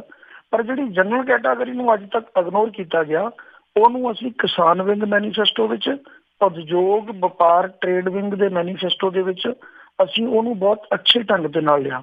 ਤੇ ਯੂਥ ਵਿੰਗ ਦਾ ਜਿਹੜਾ ਮੈਨੀਫੈਸਟੋ ਉਹਨੂੰ ਵੀ ਅੱਛੀ ਤਰ੍ਹਾਂ ਰੀਡ ਕਰੋ, ਤੁਹਾਨੂੰ ਮਿਲ ਜਾਏਗਾ ਕਿ ਆਮ ਆਦਮੀ ਪਾਰਟੀ ਨੇ ਸਾਰੀ ਕਮਿਊਨਿਟੀ ਨੂੰ ਕਿਸ ਤਰੀਕੇ ਨਾਲ ਗਲਵਕੜੀ ਵਿੱਚ ਲਿਆ ਹੈਗਾ। ਜੀ ਸਰੂਪ ਸਿੰਘ ਜੀ, ਆਪਣੇ ਨਾਲ ਜੀ ਸਰੂਪ ਸਿੰਘ, ਸਰਵਣ ਸਿੰਘ ਫਲੋਰ ਜੀ ਦੀ ਇਹਨਾਂ ਨੇ ਗੱਲ ਕੀਤੀ ਸੀ। ਜੀ ਫਲੋਰ ਸਾਹਿਬ, ਹੋ ਸਕਦਾ ਕਿ ਇੱਥੋਂ ਫਲੋਰ ਤੋਂ ਹੀ ਇਸ ਵਾਰ ਫਿਰ ਵੀ ਉਹ ਇਲੈਕਸ਼ਨ ਲੜਨ, ਕਿਉਂਕਿ ਉਹ ਅਕਾਲੀ ਦਲ ਦੇ 40 ਸਾਲ ਲਾਲ ਬੱਤੀ ਵਰਤੀ ਉਹਨਾਂ ਨੇ ਤੇ ਇਸ ਵਾਰ ਟਿਕਟ ਨਹੀਂ ਮਿਲੀ ਤੇ ਉਹਨਾਂ ਅਕਾਲੀ ਦਲ ਨੂੰ ਅਲਵਿਦਾ ਕਹਿ ਦਿੱਤਾ ਹੈਗਾ। ਅੱਜ ਕੱਲ੍ਹ ਕਾਂਗਰਸ ਵਿੱਚ ਨੇ। ਸਾਡੇ ਫਲੋਰ ਹਲਕੇ ਵਿੱਚ ਪੂਰਾ ਚਰਚਾ ਉਹਨਾਂ ਦਾ ਕਿ ਉਹ ਚੋਣ ਸ਼ਾਇਦ ਲੜ ਰਹੇ ਨੇ ਕਾਂਗਰਸ ਵੱਲੋਂ। ਪਰ ਅਵਨਾਸ਼ ਚੰਦਰ ਹੋਣਾ ਦਾ ਵੀ ਇਹੀ ਚਰਚਾ ਹੈ। ਬਿਲਕੁਲ ਇਹੋ ਹੀ ਚਰਚਾ ਵੀ ਕਿ ਟਿਕਟ ਨਾ ਮਿਲਣ ਦੇ ਕਾਰਨ ਉਹਨੇ ਅਕਾਲੀ ਦਲ ਛੱਡ ਦਿੱਤਾ। ਚਲੋ ਅਕਾਲੀ ਦਲ ਛੱਡ ਦਿੱਤਾ ਤਾਂ ਚੰਗੀ ਗੱਲ ਹੈ, ਪਰ ਸਵਾਲ ਹੈ ਕਿ ਜਦੋਂ ਗੁਰੂ ਗ੍ਰੰਥ ਸਾਹਿਬ ਦੀ ਬੇਅਦਬੀ ਹੋਈ ਉਦੋਂ ਕਿਉਂ ਨਹੀਂ ਛੱਡਿਆ ਇਹਨਾਂ ਲੋਕਾਂ ਨੇ। ਇਹ ਕੇਵਲ ਕੁਰਸੀ ਦੀ ਗੱਲ ਹੈ। ਜਿਹੜੀ ਰਿਜ਼ਰਵੇਸ਼ਨ ਦੇ ਅੰਗੇਂਸਟ ਪਾਰਟੀ ਨਹੀਂ ਹੈ, ਪਰ ਜਿਹਨਾਂ ਲੋਕਾਂ ਨੂੰ ਸਹੂਲਤਾਂ ਦੀ ਲੋੜ ਹੈ, ਜਿਵੇਂ ਵੀਰ ਜੀ ਨੇ ਕਿਹਾ ਤਰਸੇਮ ਸਿੰਘ ਨੇ ਕਿ ਇੱਕ ਜੱਟ ਜਿਹੜਾ ਉਹਦੀ ਹਾਲਤ ਬਹੁਤ ਪਤਲੀ ਹੈ, ਉਹਨੂੰ ਸਹੂਲਤਾਂ ਕਿਉਂ ਨਹੀਂ। ਇਹ ਸਾਰੀਆਂ ਗੱਲਾਂ ਆਮ ਆਦਮੀ ਪਾਰਟੀ ਨੇ ਕਹੀਆਂ ਨੇ। ਬੇਜ਼ਮੀਨੇ ਲੋਕਾਂ ਨੂੰ 10-10 ਲੱਖ ਰੁਪਏ ਦਾ ਬਿਨਾਂ ਵਿਆਜ ਲੋਨ ਦੇਣ ਦੀ ਪ੍ਰੋਮਿਸ ਕੀਤੇ ਨੇ। ਬੇਜ਼ਮੀਨੇ ਲੋਕਾਂ ਨੂੰ, ਚਾਹੇ ਉਹ ਬ੍ਰਾਹਮਣ ਹੈ, ਚਾਹੇ ਉਹ ਜੱਟ ਹੈ, ਚਾਹੇ ਉਹ ਕਿਹੜੀ ਵੀ ਕਾਸਟ ਦਾ ਹੈ, ਜੇ ਉਹਦੀ ਆਰਥਿਕ ਹਾਲਤ ਗੁੱਡ ਨਹੀਂ ਹੈ ਤਾਂ ਉਹਨੂੰ ਆਮ ਆਦਮੀ ਪਾਰਟੀ ਨੇ ਕਿੰਨੀਆਂ ਆਫਰਾਂ ਦਿੱਤੀਆਂ। ਪਲੀਜ਼ ਇੱਕ ਵਾਰ ਸਾਡੇ ਮੈਨੀਫੈਸਟੋ ਰੀਡ ਕੀਤੇ ਜਾਣ। ਜੀ ਅਗਲੇ ਕਾਲਰ ਜਿਹੜੇ ਨੇ ਸਿੱਧੂ ਜੀ, ਜੀ ਆਇਆਂ ਨੂੰ, ਸਤਿ ਸ਼੍ਰੀ ਅਕਾਲ ਜੀ। ਜੀ ਸਤਿ ਸ੍ਰੀ ਅਕਾਲ ਭਾਜੀ। ਸਤਿ ਸ਼੍ਰੀ ਅਕਾਲ। ਵੀਰੇ ਮੇਰਾ ਇੱਕ ਕੁਐਸਚਨ ਹੈਗਾ ਥੋੜਾ ਜਿਹਾ, ਮੈਂ ਤੁਹਾਨੂੰ ਥੋੜੀ ਜਿਹੀ ਸਟੋਰੀ ਦੱਸੂਗਾ, ਉਸ ਤੋਂ ਬਾਅਦ ਤੁਸੀਂ ਆਨਸਰ ਲੈਣਾ। ਇੱਥੋਂ ਕਸ਼ਮੀਰ ਦਾ ਜਿਹੜਾ ਬਾਰਡਰ ਹੈਗਾ, ਉੱਥੇ ਪਾਕਿਸਤਾਨੀ 2 ਬੰਦੇ ਗਏ ਤੇ ਆਪਣੀ ਫੌਜ ਨੇ, ਆਰਮੀ ਨੇ ਉਹਨਾਂ ਨੂੰ ਉੱਥੋਂ ਸ਼ੂਟ ਕਰਤਾ। ਉਹਨਾਂ ਦੀ ਡੈਥ ਹੋ ਗਈ ਤੇ ਪਾਕਿਸਤਾਨੀ ਜਿਹੜੀ ਆਰਮੀ ਸੀ ਉਹ 2 ਮਹੀਨੇ ਵੇਟ ਕਰਦੇ ਰਹੇ। ਜਦੋਂ ਮੋਰਚੇ ਦੇ ਵਿੱਚੋਂ ਇੰਡੀਆ ਦੇ ਆਪਣੇ ਬੰਦੇ ਬਾਹਰ ਆਏ, ਉਹਨਾਂ ਨੇ ਸ਼ੂਟ ਕਰਤਾ। ਜਿਹੜੀ ਏਦਾਂ ਦੀਆਂ ਇਨੋਸੈਂਟ ਬੇਗੁਨਾਹ ਮੌਤਾਂ, ਇਹ ਆਮ ਪਾਰਟੀ ਇਹਨਾਂ ਵਾਸਤੇ ਕੀ ਕਰੇਗੀ? ਇੱਕ ਸਵਾਲ। ਦੂਸਰਾ ਸਵਾਲ, ਜਿਹੜੇ ਗੁਰੂ ਘਰ ਆ ਪਾਕਿਸਤਾਨ ਦੇ ਵਿੱਚ, ਜਿਹੜੇ ਸਿੱਖ ਮੇਰੇ ਵੀਰ ਜਿਹੜੇ ਦਿਨ ਰਾਤ ਇਹਦਾ ਖਾਬ ਦੇਖਦੇ ਆ ਕਿ ਅਸੀਂ ਉਹਦੇ ਨਾਲ ਜ਼ਿਆਰਤ ਕਰੀਏ, ਉੱਥੇ ਜਾਈਏ, ਉਹਨਾਂ ਦੇ ਵੀਜ਼ਿਆਂ ਵਾਸਤੇ ਕੀ ਕਰਨਗੇ? ਇਹ 2 ਸਵਾਲ। ਥੈਂਕ ਯੂ ਜੀ। Thank you Sidhu ji. ਜੀ ਸਰੂਪ ਸਿੰਘ ਜੀ। ਸਿੱਧੂ ਸਾਹਿਬ, ਤੁਹਾਡੇ ਸਵਾਲ ਇੰਟਰਨੈਸ਼ਨਲ ਪੱਧਰ ਤੇ ਨੇ। ਮੈਂ ਤਾਂ ਇੱਕ ਛੋਟੀ ਜਿਹੀ ਅਸੈਂਬਲੀ ਦੇ ਵਿੱਚ ਕੈਂਡੀਡੇਟ ਹੈ। ਜਿਹੜੇ ਬਹੁਤ ਵੱਡੇ ਲੈਵਲ ਦੇ ਕੁਐਸਚਨ ਨੇ ਇਹ ਮੈਂ ਤੁਹਾਡੇ ਜ਼ਰੂਰ ਨੋਟ ਕਰ ਲਏ ਨੇ। ਜਦੋਂ ਵੀ ਸਾਡੀ ਹਾਈ ਕਮਾਂਡ ਨਾਲ ਮੇਰੀ ਬੈਠਣ ਦੀ ਕਿਤੇ ਮੁਲਾਕਾਤ ਬਣਦੀ ਆ ਤੇ ਮੈਂ ਉਹਨਾਂ ਨਾਲ ਜ਼ਰੂਰ ਵਿਚਾਰਾਂਗਾ ਜੀ। ਤੇ ਅਗਲੇ ਕਾਲਰ ਚਰਨਜੀਤ ਸਿੰਘ ਜੀ, ਆਇਆਂ ਨੂੰ ਸਤਿ ਸ਼੍ਰੀ ਅਕਾਲ ਜੀ। ਸਤਿ ਸ਼੍ਰੀ ਅਕਾਲ ਜੀ। ਜੀ ਚਰਨਜੀਤ ਜੀ ਸਤਿ ਸ਼੍ਰੀ ਅਕਾਲ ਜੀ। ਸਤਿ ਸ਼੍ਰੀ ਅਕਾਲ ਜੀ। ਮੈਂ ਬੇਨਤੀ ਕਰਦਾ ਜੀ ਭਗਵੰਤ ਮਾਨ ਬਾਰੇ। ਪਿਛਲੇ ਸਾਲ ਵੀ ਕੀਤੀ ਸੀਗੀ। ਉਹਨਾਂ ਨੂੰ ਇੱਕ ਮੇਰਾ ਐਡਵਾਈਸ ਆ ਕਿ ਜੇ ਉਹਨਾਂ ਨੇ ਪੱਗ ਬੰਨ੍ਹਣੀ ਤਾਂ ਪੱਗ ਬੰਨ੍ਹਣ, ਜੇ ਮੋਨਾ ਹੋ ਕੇ ਲੈਕਚਰ ਦੇਣਾ ਤਾਂ ਮੋਨਾ ਹੋ ਕੇ ਲੈਕਚਰ ਦੇਣ। ਉਹ ਦੋ ਪਾਸੀ ਪੈਰ ਰੱਖਦੇ ਆ। ਜਿਵੇਂ ਕੋਈ ਬੰਦਾ ਮੋਨਾ ਹੋਵੇ ਤੇ ਜਦੋਂ ਵਿਆਹ ਹੋਵੇ ਉਦੋਂ ਪੱਗ ਬੰਨ੍ਹ ਲਿਓ, ਉਦੋਂ ਹੀ ਲਾ ਦੇਵੇ। ਇਹ ਗੱਲਾਂ ਨਹੀਂ ਚੱਲ ਸਕਦੀਆਂ। ਉਹਨਾਂ ਨੂੰ ਕਹੋ ਸਿੱਖ ਬਣ ਜਾਣ ਜਾਂ ਮੋਨੇ ਬਣ ਜਾਣ। ਥੈਂਕ ਯੂ ਚਰਨਜੀਤ ਜੀ। ਜੀ ਇਹ ਬੇਨਤੀ ਹੈ ਜੀ।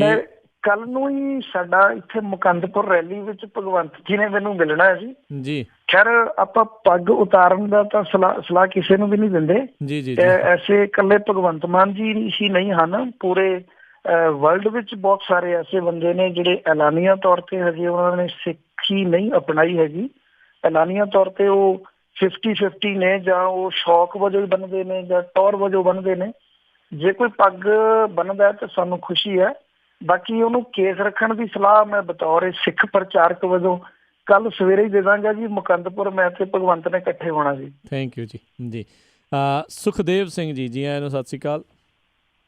ਸਤਿ ਸ਼੍ਰੀ ਅਕਾਲ ਜੀ। ਜੀ ਸੁਖਦੇਵ ਸਿੰਘ ਜੀ। ਹਾਂਜੀ ਕਨਿਆਣਾ ਸਾਹਿਬ ਜੀ, ਬਹੁਤ ਬਹੁਤ ਮੁਬਾਰਕਾਂ ਤੁਹਾਨੂੰ। ਸੁਖਦੇਵ ਸਿੰਘ ਲਾਇਕਾ ਮੋਬਾਈਲ ਵਾਲਾ ਬੋਲ ਰਿਹਾ ਜੀ। ਵਾਹ ਜੀ ਵਾਹ, ਵਾਹ ਜੀ ਵਾਹ।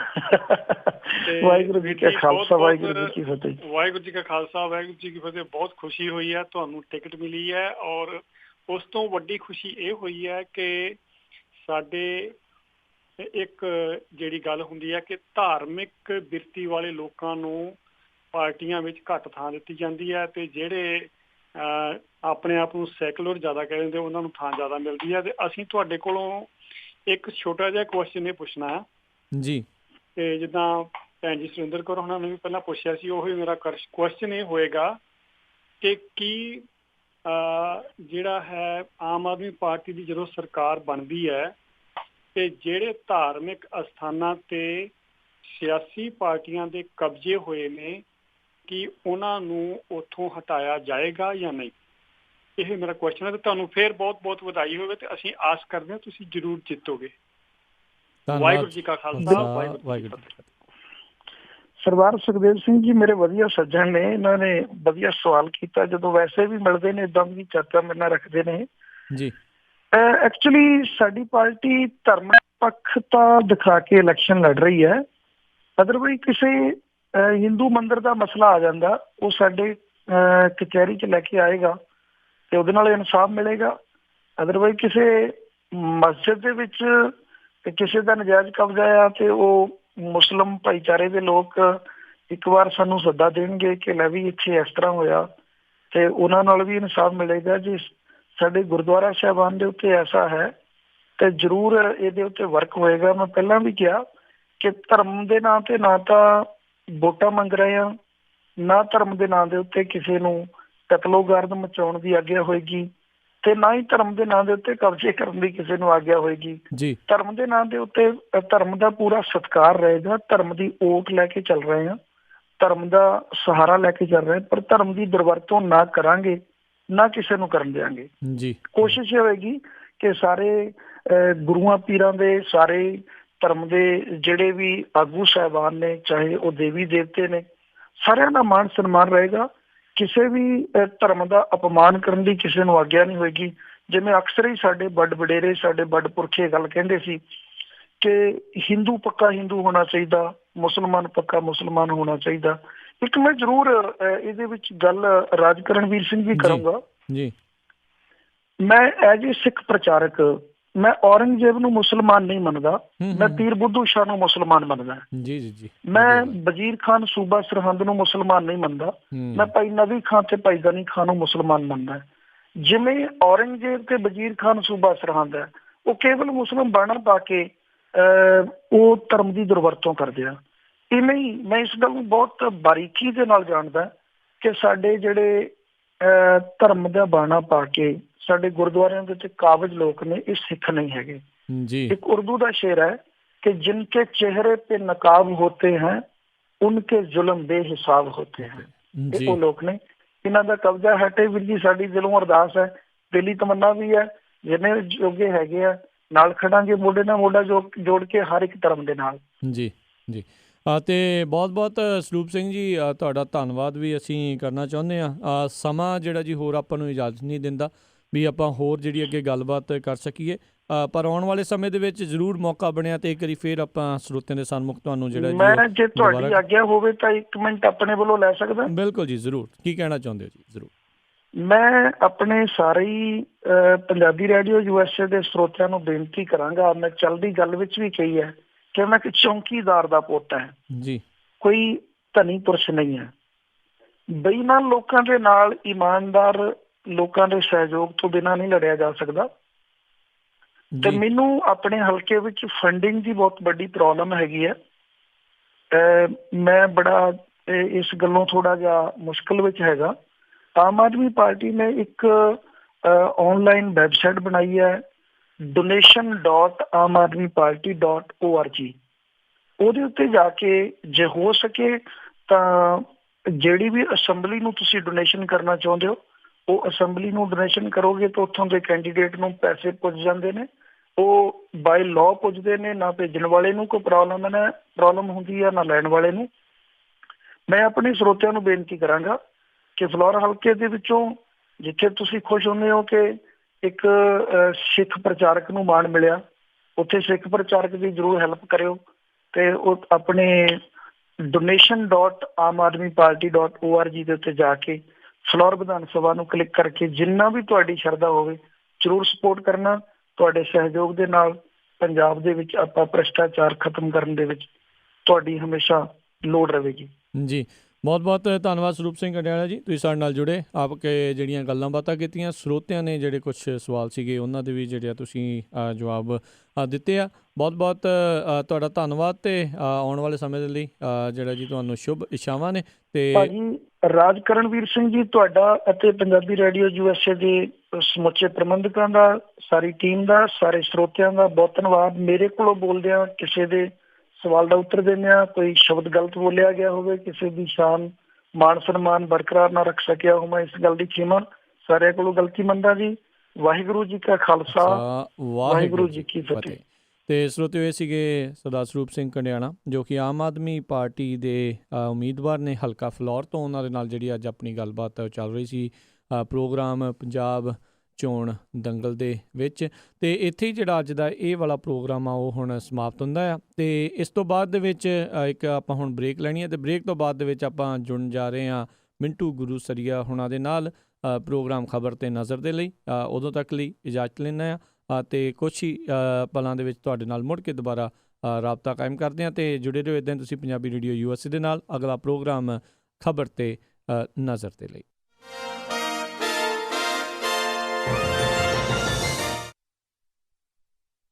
ਤੁਸੀਂ ਸੁਣ ਰਹੇ ਹੋ ਪੰਜਾਬੀ ਰੇਡੀਓ USA।